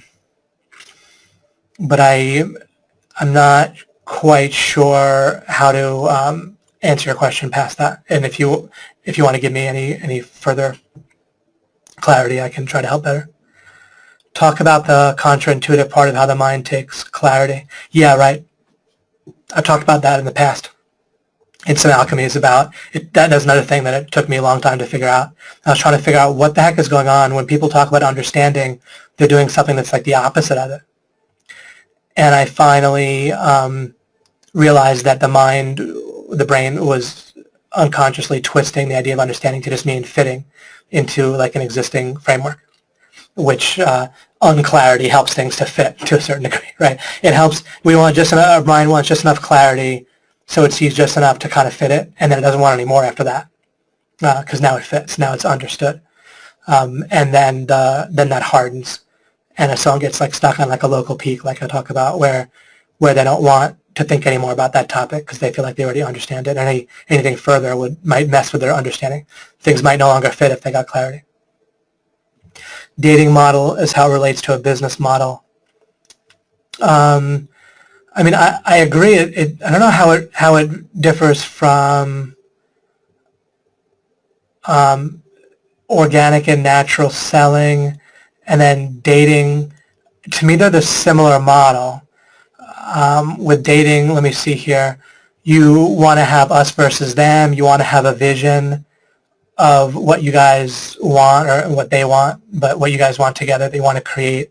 That vision is going to plug into your self-image and theirs. One thing to think about in terms of dating, and this, actually I'm glad you asked me this for another reason, which is when you're making a sale, remember you have to think about something just as a practical issue also relating to your offer, is are you going to be having to get ongoing interaction where the other person needs to do something in an ongoing way? In dating, the answer is yes. If you're providing a service to somebody, the answer might be mostly no, unless there's a payment plan or monthly payments, where at least you need the monthly payments to come in. If you're selling a product that's a one-time payment and they receive the product, and you don't really have to worry too much about, although these days with online stuff, you have to at least want them to give feedback, right? So at least you want one more interaction with them. So the answer is often yes, but not always. Certainly if you're partnering with somebody in a joint venture and you're selling them on that joint venture, but then you also want to make sure that you know what you're getting and you're getting that too, and it works well. But pay attention to that, right, in advance, and you want to kind of make sure you're not just selling the initial yes or purchase, but you're selling the ongoing interaction, and then also make sure you're getting what you want in return, because you can sell it, but they need to make the sale to you, right, where you're getting what you want, because you're going to want to be motivated to keep doing what you're doing as well, because it's an ongoing interaction. So that's another thing to think about with the dating model, is it's definitely an ongoing interaction, so you need to have a shared vision and get clear. It's kind of like a mutual sales thing. And maybe you handle both ends of it in terms of clarity, where you make sure that you consistently sell yourself on the other person. I do that, where I keep very clearly in mind why I wanted to be married to my wife, why I still want to be married to my wife, and I don't lose sight of that. Because you lose sight of that, then you stop doing, you stop being motivated, your mind stops being motivated, and that's no good. Trying to think what else. You certainly want to be in a buying state. And this is a good example when I talk about the buying state regarding a date, when I talk about wanting to have sex with yourself, being somebody else. I don't mean solo, right? When I say that, I'm using shorthand, date yourself, marry yourself, right, whatever. Of course, I don't mean that you're just on a date to have sex or not. But it's really easy in dating to not think that way, of where you are in a buying state, because it's outside of our normal reality and identity, right? It can be a little easier to get in a buying state for the product or service that you're selling, although still counterintuitive for a lot of people and a lot of times, where you really need to feel like you want to buy. That's why I've said, even last time, I think when I talked about traffic, if you're going to get really excited about someone accepting your offer, then you're probably in a selling category. You're thinking of yourself as a seller, right? You want to imagine getting really excited for them if they buy. Think about that. So I remember Megan asked that question about sending proposals out with a price, right, for her consulting. If Megan, if you were sending that out thinking how excited you'd be if they said yes, then again, you were thinking in the wrong category, and it would have come through in your communication. You would want to think how excited you are for them. And literally, I think this way, like when people buy OMG products, and we all tend to think this way genuinely behind the scenes, we feel excited for people that buy stuff from us because they made such a great decision, right? We're almost relieved for them, and it kind of keeps them from going other places where they would get often a much worse experience or result. So you want to basically think, am I going to be really excited for the other person if they say yes to my offer? And if the answer is not that you clearly would be, not just theoretically, but does it like come to mind like instantly, like, yeah, I just feel that excitement for the other person, then you need to work on how much you want to buy your own product. And that's why I talk about a different, more flexible, fluid sense of reality. You need to be able to get inside other people's perspectives and minds very much more completely and differently. And if you rigidly think of yourself as you are your body, you are a man or you are a woman, and then you can't think of like, if you think, ugh, if I'm a man and I think, ugh, having sex with a man, and if I imagine myself having sex with a woman, if I imagine myself as a woman having sex with a man, if in that case I think that that's gross, then that's going to cause me problems in dating, do you see? So it needs to feel like it'd be a terrific experience, right, so to speak. And it can be a block if we have too much of a rigid sense of what's real. Like, wait, I'm really a man, and so forth. Your body might be male or female, but you're not your body. And certainly you can and should be able to imagine yourself as other people in a very complete way, where you can feel how it would feel to be them having an experience without that feeling weird. Why is it weird? It makes no sense. Why should someone else's experience be weird? Hi, Alchemist. Hi, David Mills. Hey, Sean. How you doing? Counterintuitive. Will there be a replay? Always. Yep. Any ideas on how to relate to a customer's self-image in the context of an indoor playground? Group is mothers with kids 3 to 7 in an age group 24 to 35. No cats in the sand. I'm trying to think what you'd be selling. But, okay, so I'm relating to customer self-image in the context of an indoor. So certainly they'd be identifying as mothers in that case, which is an active category. And just to give a contrast to that, let's say the mother puts her child to sleep for a nap or at night and then puts on something sexy and is going to spend time with her husband, then she'd be more identifying with a wife at that time, right, or as a sexy woman or something like that. So my point is that it's not obvious that they'd be identifying with a mother. There might be times when they do and times when they don't. If, on the other hand, she puts her child to sleep and is still strongly identifying as a mother, then that might lock her out of the category of identifying as like a sexy woman or sexy wife or something like that. So these categories, right, really affect behavior and even feelings of whether someone feels intimate or romantic. Anyhow, they time in the playground and the restaurant. So mothers, and then generally their self-image is going to be related to their kids' behavior, maybe their appearance, and maybe some things outside of being a mother, but then you'd have to get them thinking along those lines in your conversation about thinking of themselves as a business person or as whoever else, if you're not selling them something that a mother would buy, that someone thinking only as a mother would buy. Of course, someone could be a mother and buy something that would help them in business, but they'd be thinking as wearing the business person hat in order to do so. But I don't know exactly what you're asking well enough to answer your question better right now. I'll give one more stab at what other self-image things would be going on. Generally, when someone's identifying as a parent, they're more concerned with their children's goodness, competence, intelligence, but they like to get credit for it. So, like a funny thing, like my wife worked hard to help our son read, right? And that didn't involve yelling at him or pushing him, but just being enthusiastic and creating resources and cards where she'd write words and talk to him and stuff like that. And then if someone says, oh, Chance is reading early, he's so smart, and they didn't give her some credit for that because there's a lot of effort on her part, right? And he's very smart, but the reason he read early isn't because he's smart, really. It's because of what she did. And so kind of giving them credit for stuff that their kids do, like kind of starting with something their kids are doing well, either whatever they might think is well from their perspective might be different than what I think is well or what you think is well. But if from their own perspective their kid's doing well, they're well behaved if that's what they want out of their kid, or their kid's doing something smart or athletic, right? That may or may not be relevant for a mother. For a guy, maybe it's more relevant that their child is doing something competently athletic. Of course, individuals can vary. I'm just kind of giving you some questions and thoughts. And then relating it back to the parent. And you know, do you practice with them a lot, you know, or something like that can help them.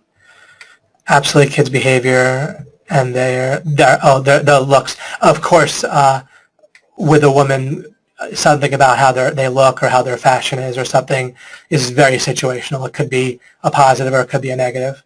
Again, it needs to be natural and relevant to the situation. Amazing, thank you. It helps me relate in real life as I just picked up a customer with an indoor playground. Oh, that's great. That's funny. Good. Joseph said I grew up in categories. Yeah, and we all did for sure. Jock, good at math, Olympic athlete. Oh, wow, congratulations. Business owner, music engineer, even terminal a few years ago. And have you recovered from the terminal, or is that still going on, Joseph? I know you have the scarring on your arms that you mentioned. Some of them I didn't buy into, but I see that I have bought into way more than I would have guessed. Right. Yeah. What you want to realize is that you don't want to think without categories. Again, you don't want to think outside the box. You just want to think accurately and foundationally. That's very different than thinking outside the box. And I'll continue to cover that and show you, and in doing everything I'm talking about, I'm giving you examples of that. But we want to have clarity, accuracy, foundational recognize when things are arbitrary or categories are arbitrary, right? It's arbitrary to call villagers in Nagasaki Japanese. Do you see? It's not, arbitrary things aren't false. They're just not foundational. They're not reasons that are based in anything. It's nothing to do with why we should incinerate a small child because we can come up with we can call them Japanese, right? And say they're the same as people that attacked other people that now I'm identifying with as Americans. So that's what I mean is we understand the idea of arbitrary, foundational, clarity, distinctions. things like that. And realize all the times when categories are the arbitrary reason for believing something rather than foundational reason.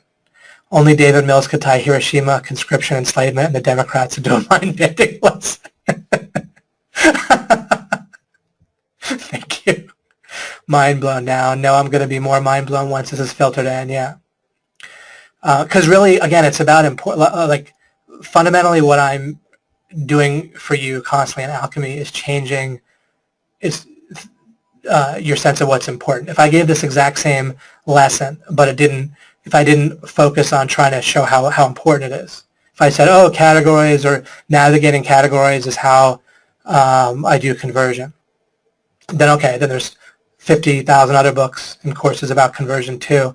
And if you can't tell the difference of where to focus, and I don't mean you listen to all of them, I mean as many as you want. There's lots of great stuff that I never would have thought about there that's genuinely very smart and useful. And people come up with stuff, the stuff that Cotton came up with about sales and about specifically getting clients, and then other stuff with sales and even sales for OMG. It's amazing. It just constantly, I'm blown away. It's beautiful. And there's so much other stuff, right? Jordan Belfort, I can't wait to hear what he has to say. And it just goes on and on. I love watching Mike do stuff with conversion and the emails that he writes from just some ideas that we talk about on the phone, and then he writes these stuff, and so on and so forth. Just constantly I learn, and it's amazing. There's so many details and things to notice, and that's why you'll get better and better with a specific type of selling, right? Like a specific topic, knowing more, being like an anthropologist, right? For specific people and people in your niche, prospective customers, and so forth. There's just a lot of details, and you need to just learn through experience. Some will be pointed out to you, as I said, by other people, and in books they'll figure out, and so forth. But this will again give you what to look for, kind of as a meta strategy. Walter said, people do not think rationally because categories make them think differently. Right, and people will think sort of rationally based on premise, but the premise will just be a category that's arbitrary rather than something foundational. I also hear we are strongly influenced by the environment, and I am in one of those categories. Yep, awareness is good, absolutely, and clarity. David Mills, us versus them is very intense, and a lot of interaction I have for work in regards to regulative bodies, for example. You mean like government regulative? I've always sought to make cracks in it by bringing forward mutual ground and joint goals, by bringing something more humanizing outside. Absolutely, because then something humanizing gets us identifying in the category of being human, or just being in the same room together, right? And just physically being together with someone in the same room, it reinforces the category of just being a person. The more, the less triggers there are, or signals about a common humanity like online that can happen. Especially, it's part of why do I put on my webcam, right? It helps you pay attention more easily, just psychologically, and just for all of us, it would help me as well. Also, but it reminds you of my humanity, right? Here I am as a person. I'm more real in that way, seemingly, so to speak. I've always sought to make cracks in it by bringing forward mutual ground and joint goals, by bringing something more humanizing outside the specific system or issue that we're meeting about. Great. For moments, there will be clarity outside of suspicion. Any recommendations for how to work with the other parties that come in with a built-in us versus them agenda? I'm thinking especially regards to government. I suppose I could imagine some scenarios. Actually, I should go re-listen to Alchemy 21, I think, on respect. Yeah. Yeah, when I talked about mind reading, and that might have been in Alchemy 20 as well, then you need to get, it was Alchemy 20, where you need to get in someone's perspective. You haven't gotten it yet until you can feel like you're like a good person within that perspective. So you can't really relate to a government person unless you can think about how, from their perspective, how it seems good to them. And the way to do that is start with certain premises that are false, but that they start with and seem very real to them, right? Mostly what people do with government is they just kind of fully categorize out where the money comes from, right? Like the extortion part of it really doesn't exist for them. And they believe that also that basically government makes it okay. Like it makes immoral things moral through sort of a magic. But they're just thinking it's fairly simple. You can also start with their conclusions and just think what premise would have to be true for that conclusion to make sense. And then you can kind of, if you can get yourself to feel like that conclusion is true for a little while, or not like you have to kind of be a little schizophrenic to do that, but it's not that hard. I mean, you imagine being a judge in a courtroom and you don't think that you're enslaving people, that you're part of a slave ring. You just think that there's a duty that people have. They're Americans. They have a duty to show up when you tell them to. You're a government. That makes it okay. And what really matters, what's important. It also is, what you can do also is the bad stuff is like so minimized to them, and they feel like it's so important. They think like, oh, what would we do without the existing justice system in the way that it is, or the regulation. They think, well, there would all be all these bad doctors and all these bad medicines if we didn't do something right to stop it. That contains the false premise that government people are like all-knowing angels that don't operate off of incentives themselves and instead just are incentivized to do good in a vacuum, and plus they have the knowledge to do so.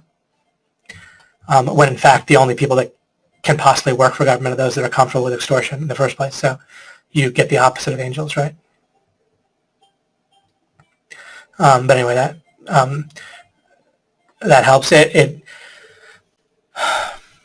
But the thing with government people that helps me to deal with them is you really can just get in the mindset where they really believe they're doing good, and they really want to believe that, and they actually believe it in a more manic way than non-government people do.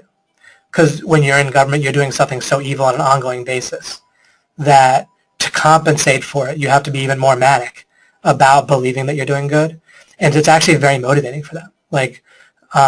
And so you phrase things in terms of the greater good and doing good, and like if they're trying to regulate you and nick something and say like, is this really going to help people? They're also afraid, of course, of making mistakes, and so you have to think about that. So they both really want to believe that they're doing good. Plus, they're definitely afraid. They're mostly going to get hurt by letting something in that's bad rather than taking a risk that turns out well. They don't really want to do that. So I don't know, but it can be tough. I mean, they don't really have motivations in line with yours, right? Like there's no, but you just have to kind of work with the best.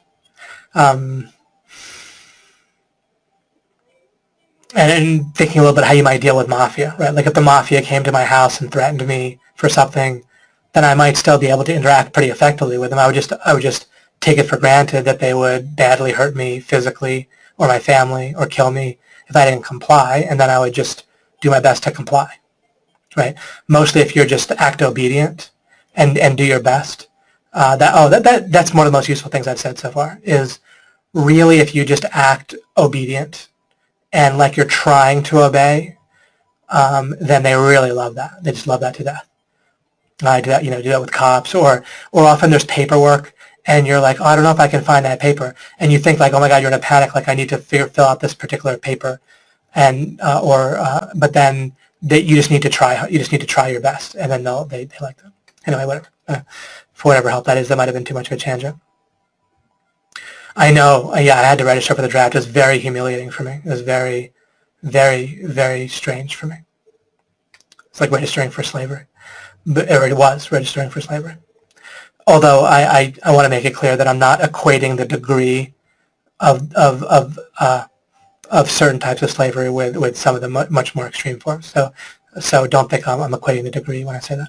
Although military draft, when you're actually drafted and sent to fight and perhaps die and so forth, then I actually do think that's about on par with the most extreme forms of slavery. And that exists all over the world today. I had a close family member have to deal with that in another country. Just terrific. Boom, as Mike would say, I'm glad that I've been able to meet you all and go through this transformation with other like-minded people. Thanks for that. You're very welcome.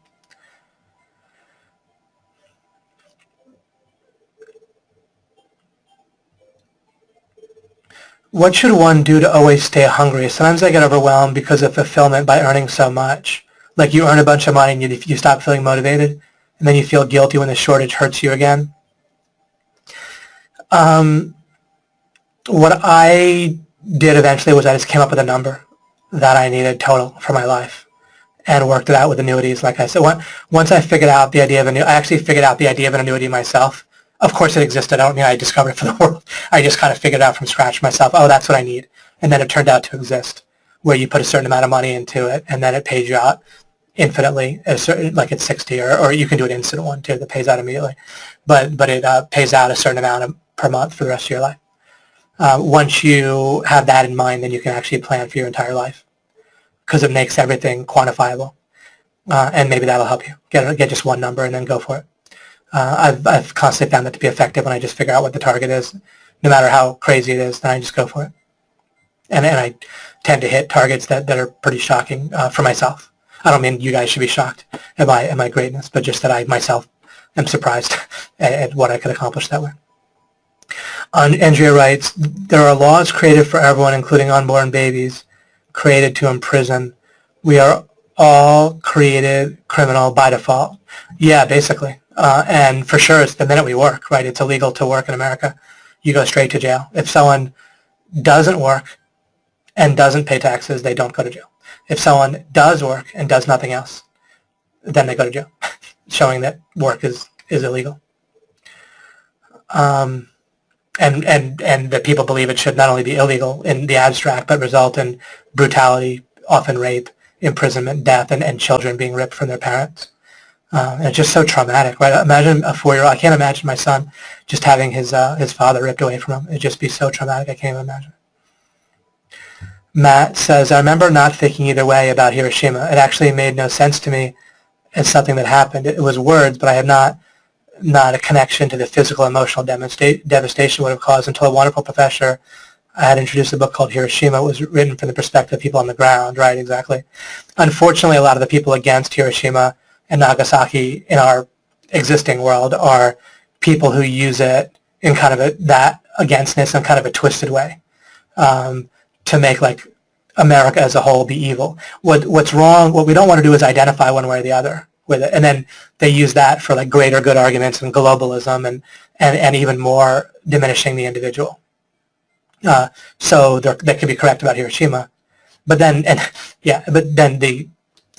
just all very strange.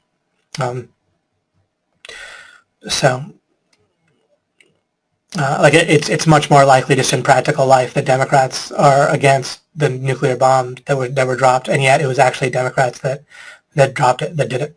So it's all kind of bizarre. And that started the war that ended up dropping it and so on and so forth. So it's all confusing to me. Julie wrote, I know I mastered scanning swiftly and seeing connections fast and erroneously equated this to some level of intelligence. Hell, now I'm going to have to learn a few new tricks. That's great. There's plenty of ways that people are totally intelligent, but then regarding importance and certain things. And that was what was weird. It wasn't like people were really, I never have felt like superior to people. Like when I look and see like major errors in the world, it wasn't that people, I don't really come to these conclusions like people are sheep or people are stupid. It's not like that for me. It's just that there's something just bizarre going on because sometimes they're so smart and other times they're so stupid. But when they're stupid, it isn't like normal stupid. It's like crazy stupid. Again, like professors who believe in evolution, it's so bizarre because to believe in evolution, you have to be so far off in your thinking. 100 times over. You have to believe like hundreds or thousands of totally bizarre, nonsensical things in order to believe in it. And that doesn't fit with being even like a normal person. Like if a person who is very, very mentally challenged had a very low IQ believed in evolution, that would still be very strange, right? So a normal person believing it couldn't be the case unless something else was going on, is my point. I'm not calling anyone stupid or bad. What I'm saying is something's going on with default thinking that's making that happen, that's making it possible, and it's not in our worldview. Our worldview doesn't incorporate that properly. Because people wouldn't want their kids to go to college if they really thought that professors thought that badly. It just, you couldn't hold both thoughts in your mind. But most everyone wants their kids to go to college. So again, and it's just not possible if they thought that the professors were that incompetent. But they are. Deborah said, but they're not in every way. Not in every way. But there's just certain places that are very important, not irrelevant things. They're not like making little mistakes that don't matter. They're making big, massive mistakes about thinking that just shouldn't be possible within our normal worldview. We think in terms of people are smart or they're not. I know people talk about different types of intelligence, but there's as I said, there's something going on, and I've explained in Alchemy, or a lot of it, what's going on, and this category thing is part of it. I mean, generally people believe in evolution. No professor would ever be able to explain any of my questions that I would have regarding contradictions and ridiculous conclusions with evolution. It's not that their answers, I would disagree with their answers. They wouldn't even attempt to have any. There's no explanation for any one of the hundreds of ridiculous things. There's books addressing some things, but not a bazillion, like all the objections that are big and obvious that I have. Instead, they just would believe it based on categories. That's what scientists believe, and just stuff like that. Okay, David, thank you. So navigating the fixed categories in our minds and learning to relax them so we can actually identify with what is important to the person and the person's self-image we are trying to sell is key. The key is trying to adopt a buying mentality. That's one of the keys.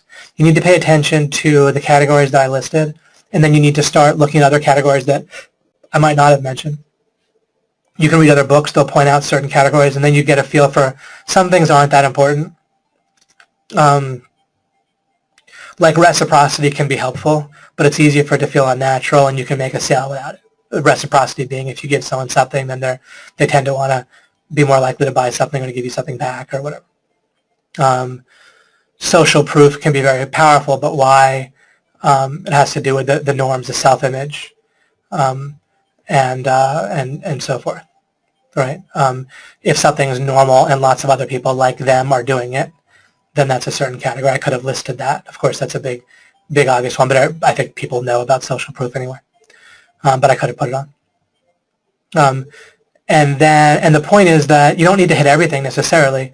You need to stay out of certain important categories, like you don't probably want to be too much of a them in most cases. Although even you can be a them and they can make the sale in general, right? Someone could think this person's nothing like me, but they're very competent at the problem that I need solved. And so that works, right? And so you can, if the sale isn't happening, then you can go back and think what categories didn't get triggered for the other person, or what bad categories or unuseful categories did I get in, and you can kind of think in that way. The key, I would say a key, is trying to adopt a buying mentality. And you can do it. I know you wrote the word trying, but you shouldn't really be trying to sell something like your own service or whatever, unless you get to the point where you really want to buy it. I don't mean buy it for yourself, but you imagine being someone else who has a certain need that's relating to their self-image. Remember, ultimately, it can be a chain of events that relates to their self-image, like the phone rings, they make more sales, and they get a hot car, but whatever it might be. Or their phone rings and they're a successful business person because their phone's ringing, however it works. But you want to imagine you're them and really feel like you want to buy your product or service, and get into the mindset of what would make us buy what we are trying to sell to someone else. What would make us buy our SEO offer or product? What would we need to hear? The us versus them contract is still very hardwired into our brains and goes back to our tribal mentality. Yeah, and really with us versus them, you don't want to fight against it. You just want to get in that. It's pretty shocking the extent to which people will, there was an experiment, I can only refer to it a little bit vaguely, but it'll give you the gist of it. People were given like an ability to allocate resources, like rewards or whatever, or they were given a resource, like this person gets this much, this person gets this much, and they were told how much they kind of liked that allocation, and it would be between a person like on their in group and a person on the out group, like so there'd be if you're an American, a person who's Japanese would be getting some stuff, and a person who's American, you were told getting some stuff, and so how happy are you with that? And it's something where what people would like is the greatest difference, the greatest positive difference between the two, not the most total or any kind of win-win, or even more if the person on their in-group got less, but then the other person on the out-group got even less, so the difference was greater, they would prefer that. Like if the American got $10 and the Japanese person got $1, that would be reported as preferable when they would measure this in a way where it wasn't obvious to the people. They kind of disguise these experiments. But that would be preferable than if the American got $20 and the Japanese guy got $15. So it's just crazy how strong and sick it basically ends up being. Megan Lee, an example of an extreme property right violation of property rights here. The Monterey County officials are doing a sting operation on Airbnb. Right. Yeah, I know. That's oh, you run a hotel. That's so cool, Matt. Yeah, it's crazy. I try to not get too much in the weeds with I know I've done enough of that with the government stuff. Would like a little more clarity on clarity. How to keep a little bit of clarity from hardening and not wanting any more info on something. This is a new one for me to contemplate. Okay. Our brain gives us conclusions, but it doesn't say I'm giving a conclusion now. It just presents it as if it's true. So one of the conclusions your brain will give you is like, oh, awesome, that made sense. I understood that. And you'll feel like that's like totally true. It won't present it to you as I'm giving you a conclusion for you to decide whether the conclusion is right. That conclusion is we understand it, or I understand it. It'll just make you feel, oh, I understand that. But what triggers that is actually a feeling like it fits in with your model of the world. Like you heard this new thing, or you met this person, or you heard this concept, and now you related it to something. Oh, that's this, or that means this, or that relates this way, or I know, I didn't really give too much of a specific example there. But you're like, oh, I get you. You're an opener type of person, like I talked about last time, or you're a connector. And that'll just feel like it fits. And at that point, your mind will be like, yeah, I get it. I understand. I understand what Dave was talking about. I understand this person, etc. And then you don't really search for nuances and clarity regarding what the person really likes to do or what they do long term, or what other qualities they might have that might be particularly relevant in business and so forth. So maybe that gives you some more sense of an idea. I won't necessarily answer this fully right here, but David, what does truth mean? It's pervasive in every one of your recordings, but I can't locate its meaning or the nature of it. Is it particular? I don't know numbers, but truth always involves the concept of matching. I thought of an example of this. Someone remarked with a special ops group, they said that this will be familiar with everybody, familiar with OMG. They said it's difficult to navigate, right? And the special ops has a menu where I tried this time where all of the, like each of the webinar types, and there's like 3 of them, and then there's mine, has its own link, and that's it. And then if you click in there, plus there's a webinar schedule link. Then they're like modules. And you click in, and then there's a few lesson pages that'll have the replays or some bonus replays, and that's it. That's the entire situation. So just links to each of the major webinar topics or webinar series, and a webinar schedule page, another link. And then someone said it was difficult to navigate. And they stated it just as a statement, which implies it is true that it's difficult to navigate. And so it's a statement of truth, right? And that means it has to match something. So the word difficult, if you look at it, it's a comparative. It's a normative, like a word that relates to norms or standards, right? It's difficult compared to something. So that would mean that compared to similar products, right, or a similar situation as OMG Special Ops, then our members area is difficult to navigate, right? It have to be compared to something else.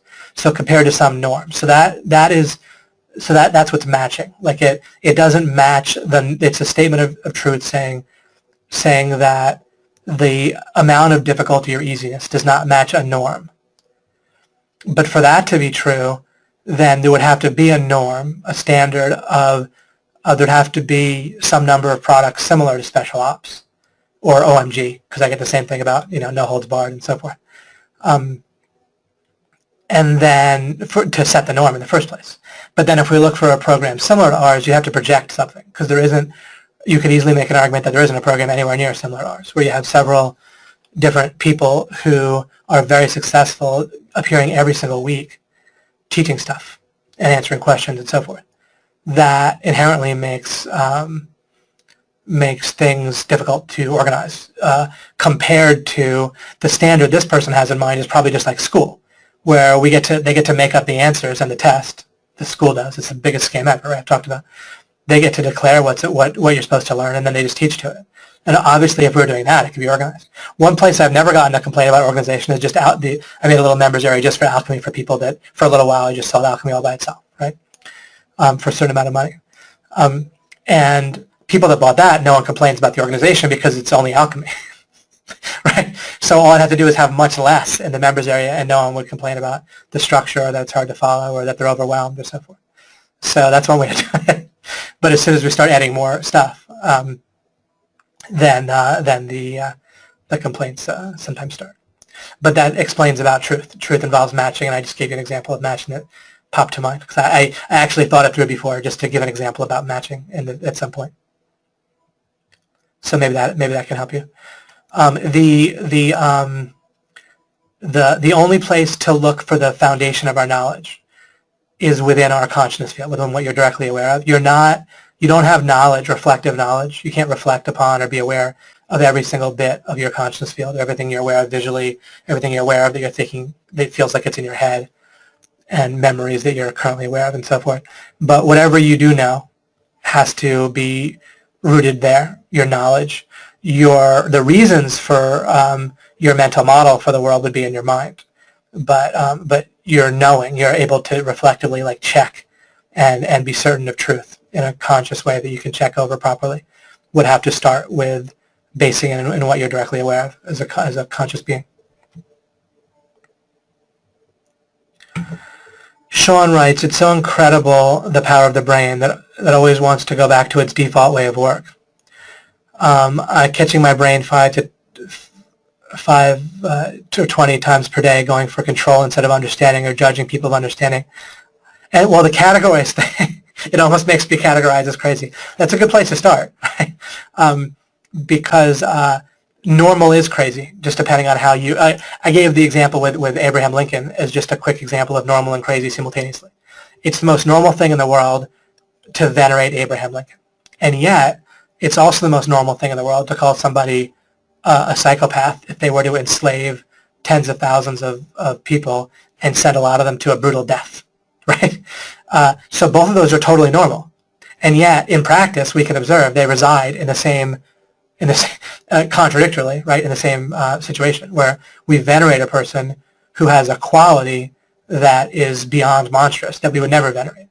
And so the contradiction is sitting right out there. So by that way of thinking, we are crazy. And as long as we are defending against being that crazy, we're not going to find out the crazinesses to eliminate them. We have to embrace the fact that we're going to have crazy situations like that in our mind. Some which might be not of any real practical use, right? Like the Abraham Lincoln thing might not have direct practical use to identify, but it's still related, right? Like if you can't identify that, I use it as a simple example we can all see. The thing about political and government stuff is just more public. It's kind of easier to see. I can come up with stuff with relationships, right? People have an idea of justice in relationships. This has nothing to do with government, but it's a craziness that we have. It's so counterproductive. It leads to so much misery and pain, where if somebody you're in a romantic relationship with does something to hurt you, you feel like you need to demonstrate that by hurting them back. And they need to get justice by hurting them back. So all mistakes or issues or miscommunications or pain that gets caused in a relationship has to be doubled or escalated. And the other person does it back to us. And then it's not just doubled, it's escalated and multiplied and multiplied. When in fact, why would we want justice at all regarding someone that we love, whether it's a family member, a child, parent, or a romantic partner? What we actually want is understanding. What we want to accept the other person regardless, and then At best, we would want the person to change, to understand and like repent. Repent, I don't mean, there's no other word for that concept. I don't mean it religiously. I mean they realized what they were doing, if they were wrong. And maybe they're not wrong. Maybe you just have a pet peeve that you don't need to have. But they realize what how it hurts you and they change. If someone loves you, then why would you ever need to hurt them? The love for you means they want you, in the correct meaning of love, it means they want you to be happy, to have a good value of your experience, right? To have more goodness. So all they would need to do is understand how it hurts you, and then something, and then it's still an alternative use. Maybe it helps them even more than it hurts you, and so then you would want them to do it, perhaps, depending on what you're able to sacrifice or willing to sacrifice. But one way or the other, it should be a mutual collaboration on what's going to have the most good for both of you and what you're each choosing to sacrifice with your love and property rights. But you don't need any kind of justice or hurting people. So that should be another thing that's obvious. But I don't mean it should be obvious like you're like someone's stupid. I just mean that it should be in the sense that it would be better. And it's the raw materials for figuring that out exist for people. And just using logic from raw materials that exist conceptually. And it would people cause massive pain for themselves and others and for children when marriages break up, et cetera, and it continues. Huge amount of pain from that in the world, from the idea of justice in relationships. There's another one, and it's just flat out insane. But the trouble is that people need to believe that they're already pretty smart. There are certain ideas that are so crazy that they won't let themselves acknowledge that might be there. They're below the threshold of what they're willing to believe that they could get wrong. And so all the worst ideas get protected because they're too bad, they're too crazy. And so you can only fix like surface, relatively unimportant things and not the ones that are really hurting you, unless you're willing to say, well, maybe there's some ideas in my mind that functionally speaking, they're horrific. And you don't have to feel guilty about them. It's in the past, right? Just feel good that you're figuring them out and improving. Right? Because we don't need to have justice against ourselves either. Think about this justice idea. When people believe in justice, in other words, multiplying bad, people think God wants justice, for goodness sakes, or that God is just. That's just insane. It's crazy. God wants goodness, abundance. Like I said, repentance, but I don't mean that like a religious connotation. Just for people to understand what's correct and turn from what's incorrect. And then when you want justice, then you feel like you have to get it towards yourself and hurt yourself and feel pain and guilt and shame and everything based on incorrect ideas. And then that further makes you not want to fix bad ideas because you need to get justice on yourself whenever you find out a bad idea that you've been believing in the past. How horrible is that? So this idea of justice is horrendous and sick and causes so much pain in all these different ways. And yet people think that it's correct. So there's another one. And that relates to the crazy thing. That is a real aha moment, David. We need to be excited for our clients if they buy our product. Right, isn't that cool, right? Picture just being so happy for them. And I genuinely do that with OMG. How happy, and I write my sales letters from that perspective, of course. I just feel like so excited if someone buys. I mean, if someone buys a product of ours, it makes an extremely small difference for me at this point, financially. But it makes a huge difference for them, so I get excited about them. And so how happy and satisfied they would be with the decision, yes. Yes, this feels like a big piece of the secret sauce. Oh, it's a big shortcut. Yeah, it's so easy once you realize it's such an easy switch. And yeah, you just get yourself to really want to buy your product. And this will help you as we talk about product next time. When you're thinking about being your client and how excited you'd be, you might think of, wait a second, I'd be a lot more excited if there was another feature, right? Or maybe there's an existing feature you didn't realize to talk about. But as you start thinking about getting excited about buying what you have, then again, you think, in addition to naturally leading the person you're talking to into a better state, you'll think of things that you'll say, and you'll also think of improvements to make in your service or product. You'll even feel motivated more because when you imagine yourself as a potential client, you'll feel how you want yourself as the provider to be competent. So you'll feel even more motivated to get your skills up. Steve writes, any ideas on how to more effectively identify as a customer that wants to transition to a healthier lifestyle or lose weight? Well, this is a good example of self-image versus rational self-interest.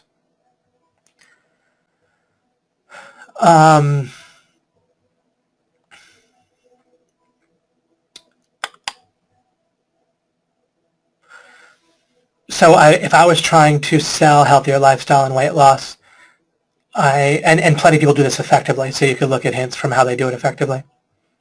But you don't relate it to, oh, you'd be better off if there was such and such. Now, a lot of ways people sell it is with like kind of a pain, right, where they exacerbate, that they agitate with the problem, where they show what something, they dramatize what something does. If they have, not enough good bacteria in their colon, or if a certain body part isn't, whatever, have the right nutrients, and look what happens, and look at the plaque that gets on there, and that sort of thing. But at least that relates to their self-image. I usually try to find some way to market without extra pain unless it's necessary.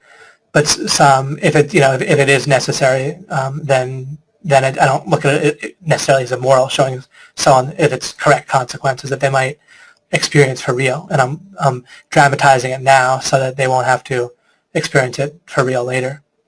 But you see, like if you relate it, if you show them a consequence and it's something they identify with as their own body, that's part of their self-image typically, is their own body. And then, of course, anything else relates to self-image, like obviously if they're on the beach and they feel about how people are looking at them and thinking about them, that relates to their self-image. Healthier lifestyle, once again, if they can think of people respecting them more, seeing like a healthy glow that makes people feel like they're more attractive. I'm saying fairly cliche things, but at least that gives a sense. So, and identify as a customer. Okay, I see what you're saying now. So one of the first things I would do, if you're in good shape, if you're very healthy, then it's pretty likely that you are also pretty motivated in the dating arena. And you either appeal to those people, which is effective as customers, but if for some reason you're trying to appeal to people that were not in the dating arena, you need to get yourself out of that mindset of being so motivated by attracting a new member of the opposite sex, versus if you need to figure out a way where if you're comfortable in a relationship and you're not afraid or it's not that critical that you're extra healthy for your relationship situation, then you need to relate outside of that. Possibly if you're somehow selling it to people that could be doing business, you could try to appeal with words or pictures to dramatizing if there's like the competence with a sales presentation, or just in how you come across in business. Like, who do you want to do business with? A guy that looks like tired and overweight, whatever, or a person who looks more fit and energetic.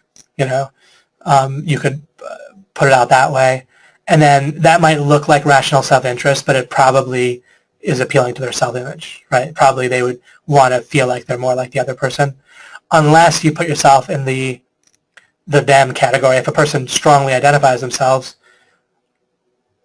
that's another thing. If a person identifies themselves as not that fit, most people don't identify themselves as unhealthy unless they have a disease. I would guess, maybe that's wrong, but if you start with someone that categorizes themselves as someone who's kind of overweight, then one thing you could do is actually get them to identify with them, remembering when they were younger, when they might not have been, and how they liked that, and how people looked at them, and if they it kind of gets them identifying with a them still, something they realistically identify with, but that's slimmer. I'm not making a value judgment on weight, by the way. I'm just addressing the question here. Obviously, if you're selling this, then you're presenting healthier lifestyle as better and worth buying.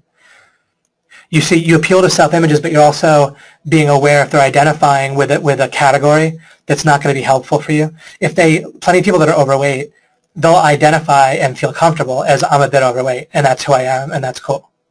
That's not helpful if they categorize themselves that way. If you want to sell to them, right? Same thing. Let's say I'm selling OMG.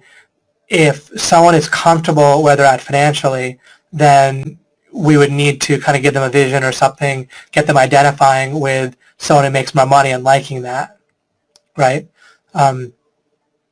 including after they buy the product, if you want them to consume it, then you need to get them out of their identity. You need to, people say making them uncomfortable. You don't necessarily need to, like, sure, you make them uncomfortable in the old identity, but you can think of it as making them comfortable with a different identity, which could be when they were younger or what they will be. That's a vision, right? Part of showing creating a vision of where someone wants to be is that a vision allows them to identify with something else, a different category, right? But you need to get them out of that category of being where they're comfortable with their current weight in some way and into a different one. So hopefully that'll help. Should I use the fact that I live that lifestyle myself, like pictures?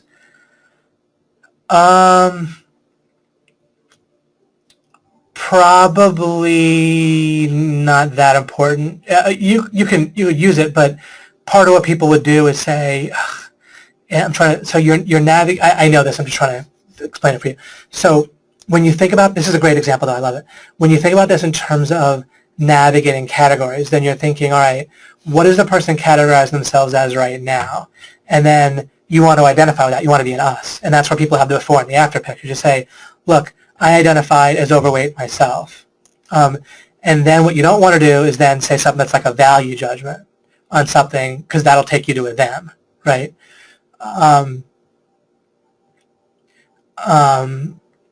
But you can say, I felt this, I was like this, and then, but then I started imagining what it might be like if I started exercising a little bit and making some small improvements. And I had this vision of maybe if I really got myself fit, maybe I'd have more energy, maybe socially, like people would react to me differently.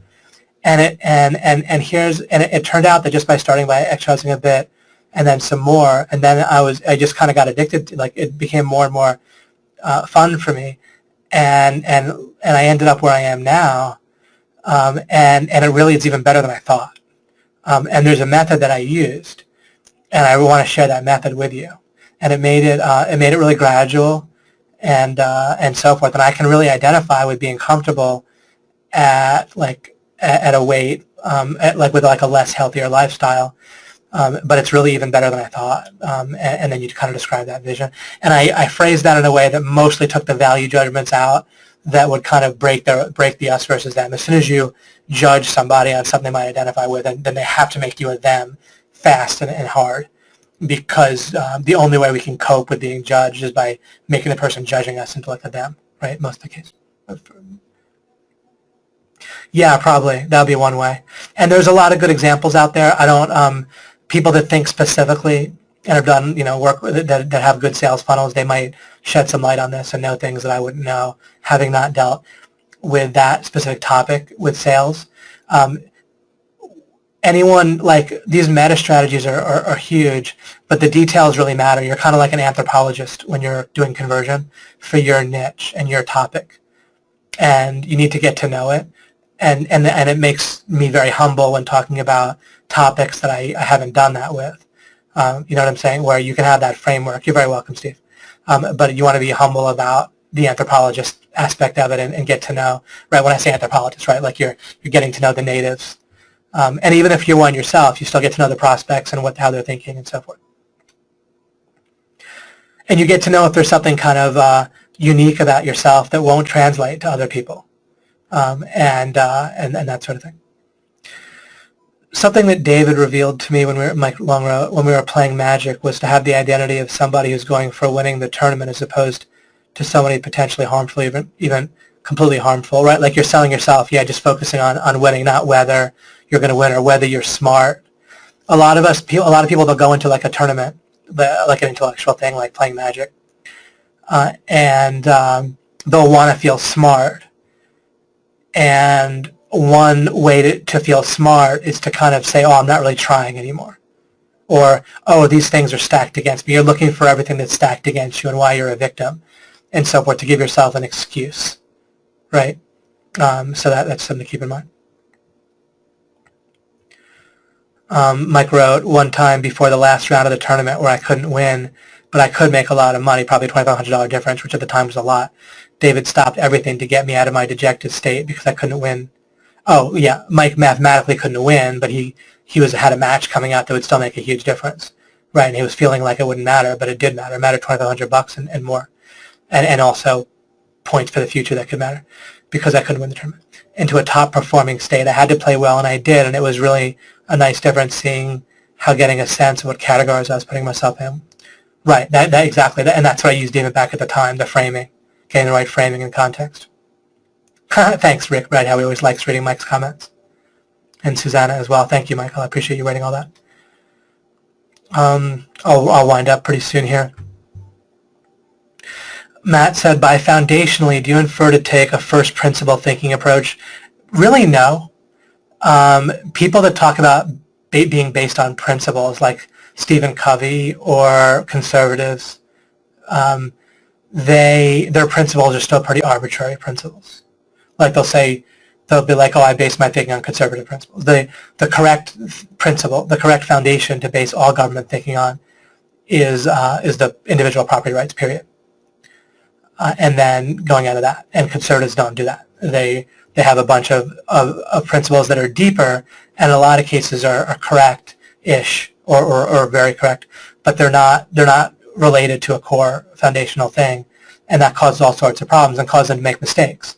And then those mistakes are seized upon by their opponents, and then they just talk past each other and so forth. So foundationally means, for one meaning of it is that the opposite has to be false. Another sense of foundationally is you're basing it in scenarios in your consciousness field and stuff like that I've talked about. But if you look at the idea of individual property rights and compare it to conservative principles, which is a whole bunch of them, and they're all a little bit arbitrary. They'll be like, well, the Second Amendment. But the Second Amendment isn't foundational. I don't have a problem with it, but it's not foundational. The Second Amendment's the idea that people should be able to be armed in order to kill government officials and government workers and basically have a revolution and slaughter the government in order as a check and balance against tyranny. And that, but as stated, it's not foundational. It's just an idea, if that makes sense. The foundational idea is, once again, property rights. Another foundational idea is understanding love. And what you do by having the government, quote unquote, take care of people is you eliminate the possibility for love, which eliminates the possibility for abundance and so forth. Right? So you take money from someone with extortion and pocket most of it, but then send a bunch of it to Iran, and then give a few pennies to someone who might be hungry, then you remove all chance for the person originally that made the money to show love by using that money voluntarily. Andrea said, I'm so curious to hear what Jordan Belfort has to say at OMG.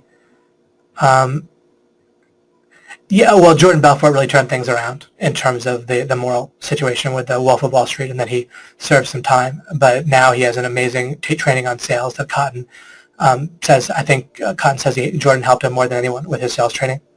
And he's paid back the people very largely, in large part, or as much as he could, was allowed to, or something like that as well. So that it's kind of behind us now, and basically it's about the sales training that apparently is just very top-notch, and I'm looking forward to it myself. I'm fascinated by the topic of conversion, and I feel like I have so much to learn from other people when it comes to it. Bryn wrote, I'm running my mind, and I'll wrap up soon here, but through a couple of lost relationships, business-wise or personal, from the past. It's actually pretty clarifying, ease-giving, to see that at one point I had all the category boxes checked, but then I got myself out of at least a couple of the categories, driving into San Francisco, right? Got out of the right categories, right? Over a short period of time, then the whole dynamic changed. Yep. Yeah, you really have to watch it, and things like trust, and if you're a guy, women really like to feel safe, and if you do something that makes them feel unsafe with you, then it's really hard to unbreak that, to unscrew that up and things like that.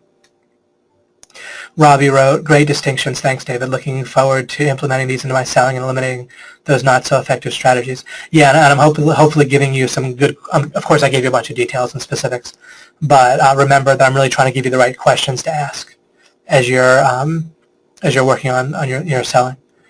Seems like these are subtle differences that make all the difference. I appreciate that. I do the opposite of these things most, if not all the time, and leads to blowouts. Great. Good to keep a list handy to remind myself to eliminate the old ingrained behaviors.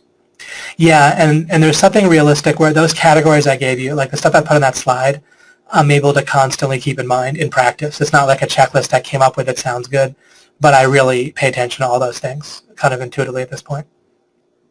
And I try to look for that so I don't give people like all these suggestions that are just kind of get cluttered and hard to remember. Sean said, I would be very curious to see what you think about the European Union or the United States.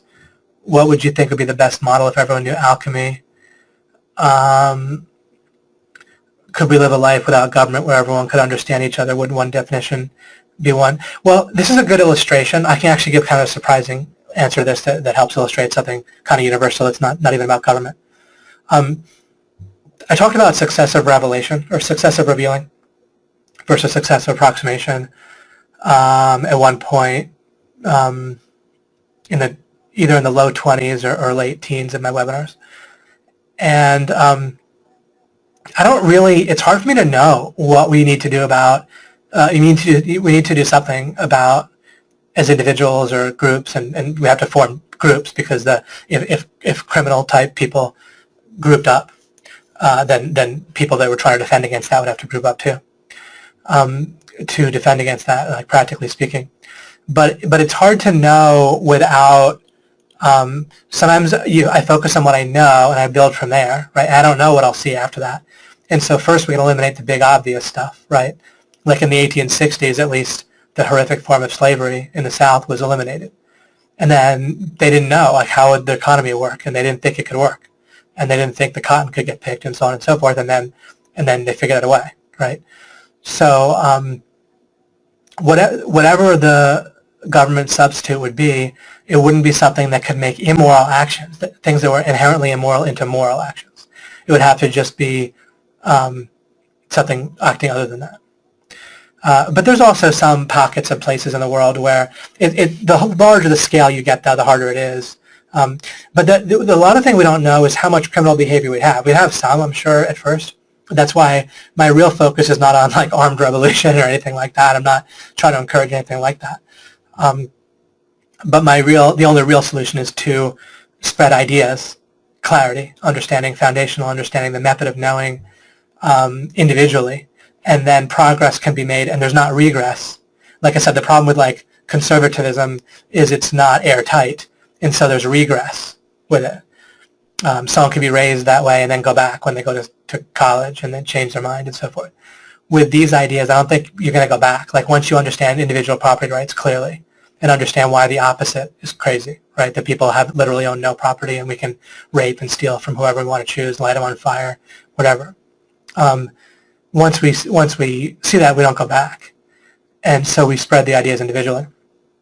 But I think a lot of criminal behavior would come from just when you have government, when it's totally normal to extort money, right, from people. And those people are called public servants and even heroes. And you're taking that money and you're literally boxing it up in cash and sending it to ultra-rich Iranians, right? I mean, it's not even a pretense anymore of using the money for anything useful, right? Or pocketed by people like getting ultra-rich. Hundreds of millions for, I think both Gore and Clinton got into the hundreds of millions after they were elected. And I don't mean that Republicans aren't corrupt too, they certainly are. But that was a little bit of an extreme example with both Gore and the Clintons. Even Bernie Sanders is super rich. It's kind of funny. He has all these properties and so forth. When I say super rich, not hundreds of millions, but for never working and only pocketing money, certainly has a lot of it. Insider trading is legal in the United States for congressmen. It's pretty funny. What was my final little point here? You eliminate that. I was saying that when the government is so obviously, when we're just not taught property rights, then criminal behavior will naturally be a lot more normal, right? When people spend their childhood around teachers who are just being paid through laundered blood money, right? Then it's no wonder that that criminal behavior is normalized, right? And so there'd be less of that to fight against, and et cetera, et cetera. But I think there'd still be some. We have to deal with it. Faith Jones writes, military draft is slavery left over from a time when all people were owned by the king in a feudal system. Yeah. It shows how that same premise of ownership still exists in so-called modern democracies, though in a less obvious way. No, absolutely, all over the place, right? And, I mean, some things are just larger. I mean, America has 3 times the tax rate as the Nazis did. Nazis' tax rate was like 13% or something. The currently Russia has a tax rate of about 13% too, 1-3. So by that measure, Mitt Romney was twice as evil as Hitler, and Barack Obama was 3 times as evil in terms of tax rate, right? And then you just be left with the killing of people, and then that we can quibble about that, but no, it's really extreme these days. Like, we think that we're more civilized, but I don't see how a 40%, it's really 43% tax rate is more civilized. It seems incredibly uncivilized. Again, I have to come up with thousands of dollars a day to avoid being brutalized by my neighbors. That doesn't seem civilized to me. It's just laundered. There's just more confusion. Megan says, alchemy is so deeply transformational, and having you teach us so much, I want to retain the clarity of how important it is and not in any way minimize or take for granted the tremendous importance of it in every aspect of life. Thank you. Keep focused. And that's why I kind of take the risk and go a little extreme with some of the things I mentioned. Was, again, if we don't address the idea of importance, if I dance around it, then we really miss it, the critical point. Keep focused on using it all day, every day. Applying it every time I wake up and start thinking. That's wonderful, Megan. Thank you. I'm so glad. I tell my brain, ask a good question and start with a photo of one thing and do scenario thinking. That's wonderful. Just keep it active all day in every situation. It feels awkward still to my brain, but the results of actually doing it, even imperfectly, are amazing. Thank you, David. You're so welcome. I love it. And that's a great description of what to do, especially to get started and to improve. That's wonderful. David Mills, it is meant to be confusing. Right, you are supposed to be drinking beer and zoning out to Monday Night Football right now, not speaking about things that are important that wake people up. We're not supposed to escape the matrix, and if we do, they use fear and intimidation to try to get you back. Yeah, even though some of what they say is an illusion and really never happens. Living in fear is how they keep you in the matrix. Yeah, for sure.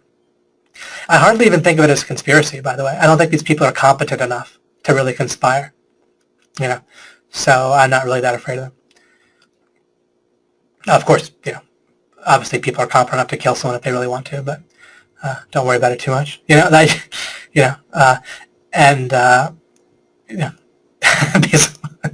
what I mean about it's not in our worldview. Like, people think that these people can conspire, but they're just not that smart. If they were smart, they'd figure out what we're talking about here, right? They'd be happier. So, wouldn't even need to do what they're doing, right? Matt wrote, I think it's important to imagine yourself being excited for your customer for a real customer beneficial reasons, because it's often quite easy to get excited about you because it's your baby and then pushing your own perceived benefits out on the customer. Right, absolutely. Oh, no, it's huge. It's such a hack. I mean, if you do nothing else but get excited about buying your own product, then you're probably in good shape. This is great. Yeah, Rebecca. One thing I would say is I do think you can tell the difference, and this is maybe besides the point, but I don't agree with that you can't tell the difference between the two parties. One of the ways that you can, it relates to, like, when I say I don't like to work too closely with people that are desperate for money financially, because they'll just end up screwing you. The vectors on somebody matter, and the vectors on one of the parties, I think, like the voting bloc and so forth, practically speaking, is better vectors than on the other party. So I think that, like, while they're both have significant issues and neither are very close, and both contain a tremendous amount of evil and corruption, I think that there's a huge difference between the two in practice. And as I think I said once before, or I wrote, so I don't know if I said it here, but some people say, oh, I don't want to vote for the lesser of two evils. Well, it's valid not to vote, of course, but if someone does, voting for the lesser of two evils is totally reasonable. And matter of fact, it's the only thing you can ever do. But if there's a big difference, there's a big difference, right? Someone's going to rape you. If someone's going to rape you 20 times, and if someone's going to rape you 100 times, and you get to vote, then you vote on the 20, right? You don't say, oh, my conscience doesn't let me vote. But yeah, to me, the two candidates aren't even close. There's a massive difference between the two. There's also a libertarian candidate who's probably better, but I don't know much about Gary Johnson, and I don't know how great he is. I think he's not necessarily. There was a really terrific candidate back in like 95 or 96, Harry Brown, I think. As far as I can tell, I mean, I don't know everything. but no, but I wouldn't go so far as to say they're two sides of the same coin, or in practice. Again, I remember what we have to keep in mind is that we do want the world to continue on like without going too crazy as best we can. It's the same thing I talk about stable base for yourself. You get a roof over your head, you get your stable base taken care of, and then you can make improvements. In order for us to improve the world, we need it to not like combust too fast. And I think there's a huge difference between the two realistic binary choice that we have. And practically speaking, I think that's what I think. And what we're thinking, not in terms of trying to create utopia or goodness with the political system, but just trying to keep things as stable as reasonably possible, or as non-horrific as possible. I don't know, stable, but not stable, but less evil, less horrible. I mean, you can have stability by shooting everyone, so I don't quite mean stable.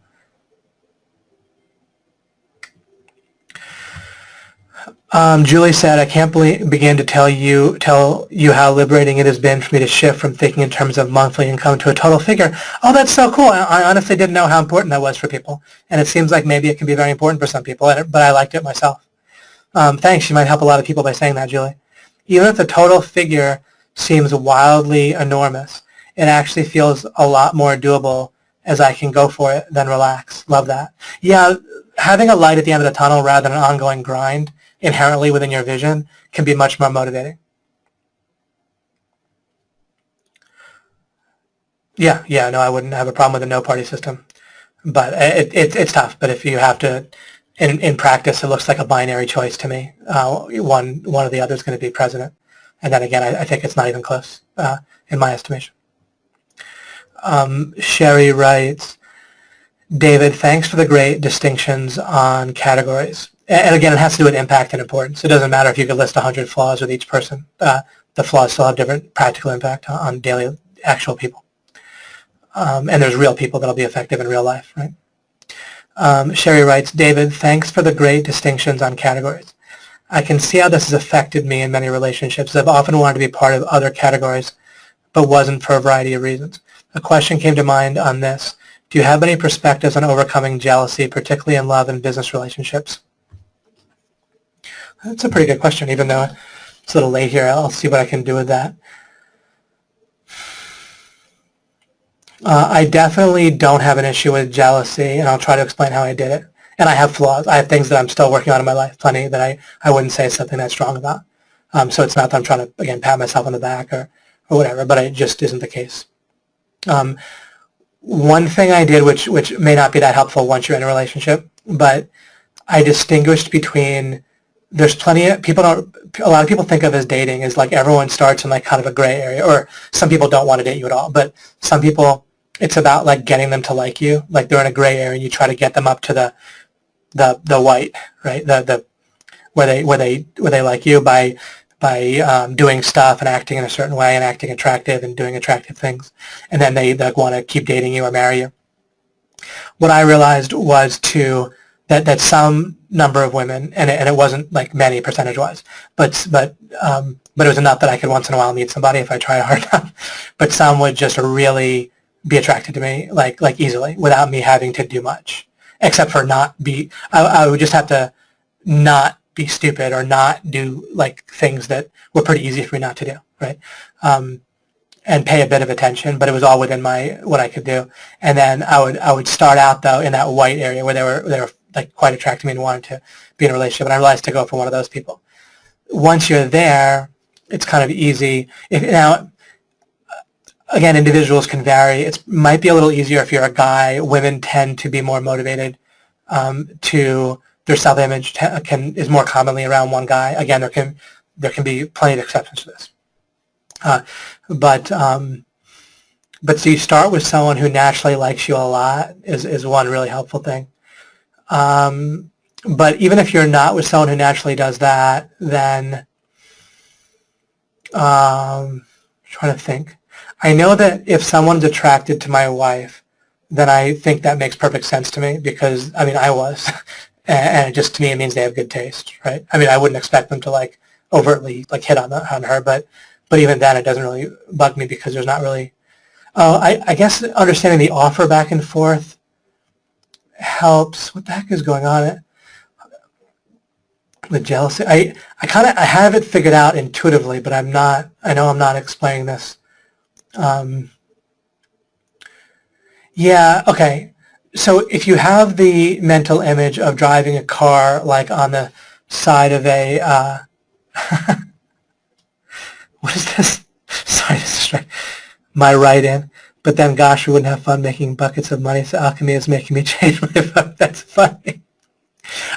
Okay, so if you think of driving a car and you're like on like a cliffside when there's a road, but then if you're going fairly slowly and if there's a great strong guardrail and there's plenty of space, then you still won't go over the cliff, right? There's plenty of...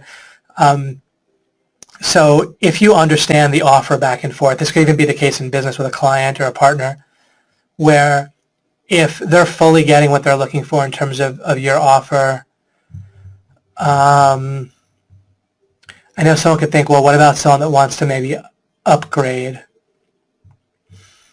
How do I do this? All right, I guess I'll give this some thought and see if I can come up with something even more helpful in the future.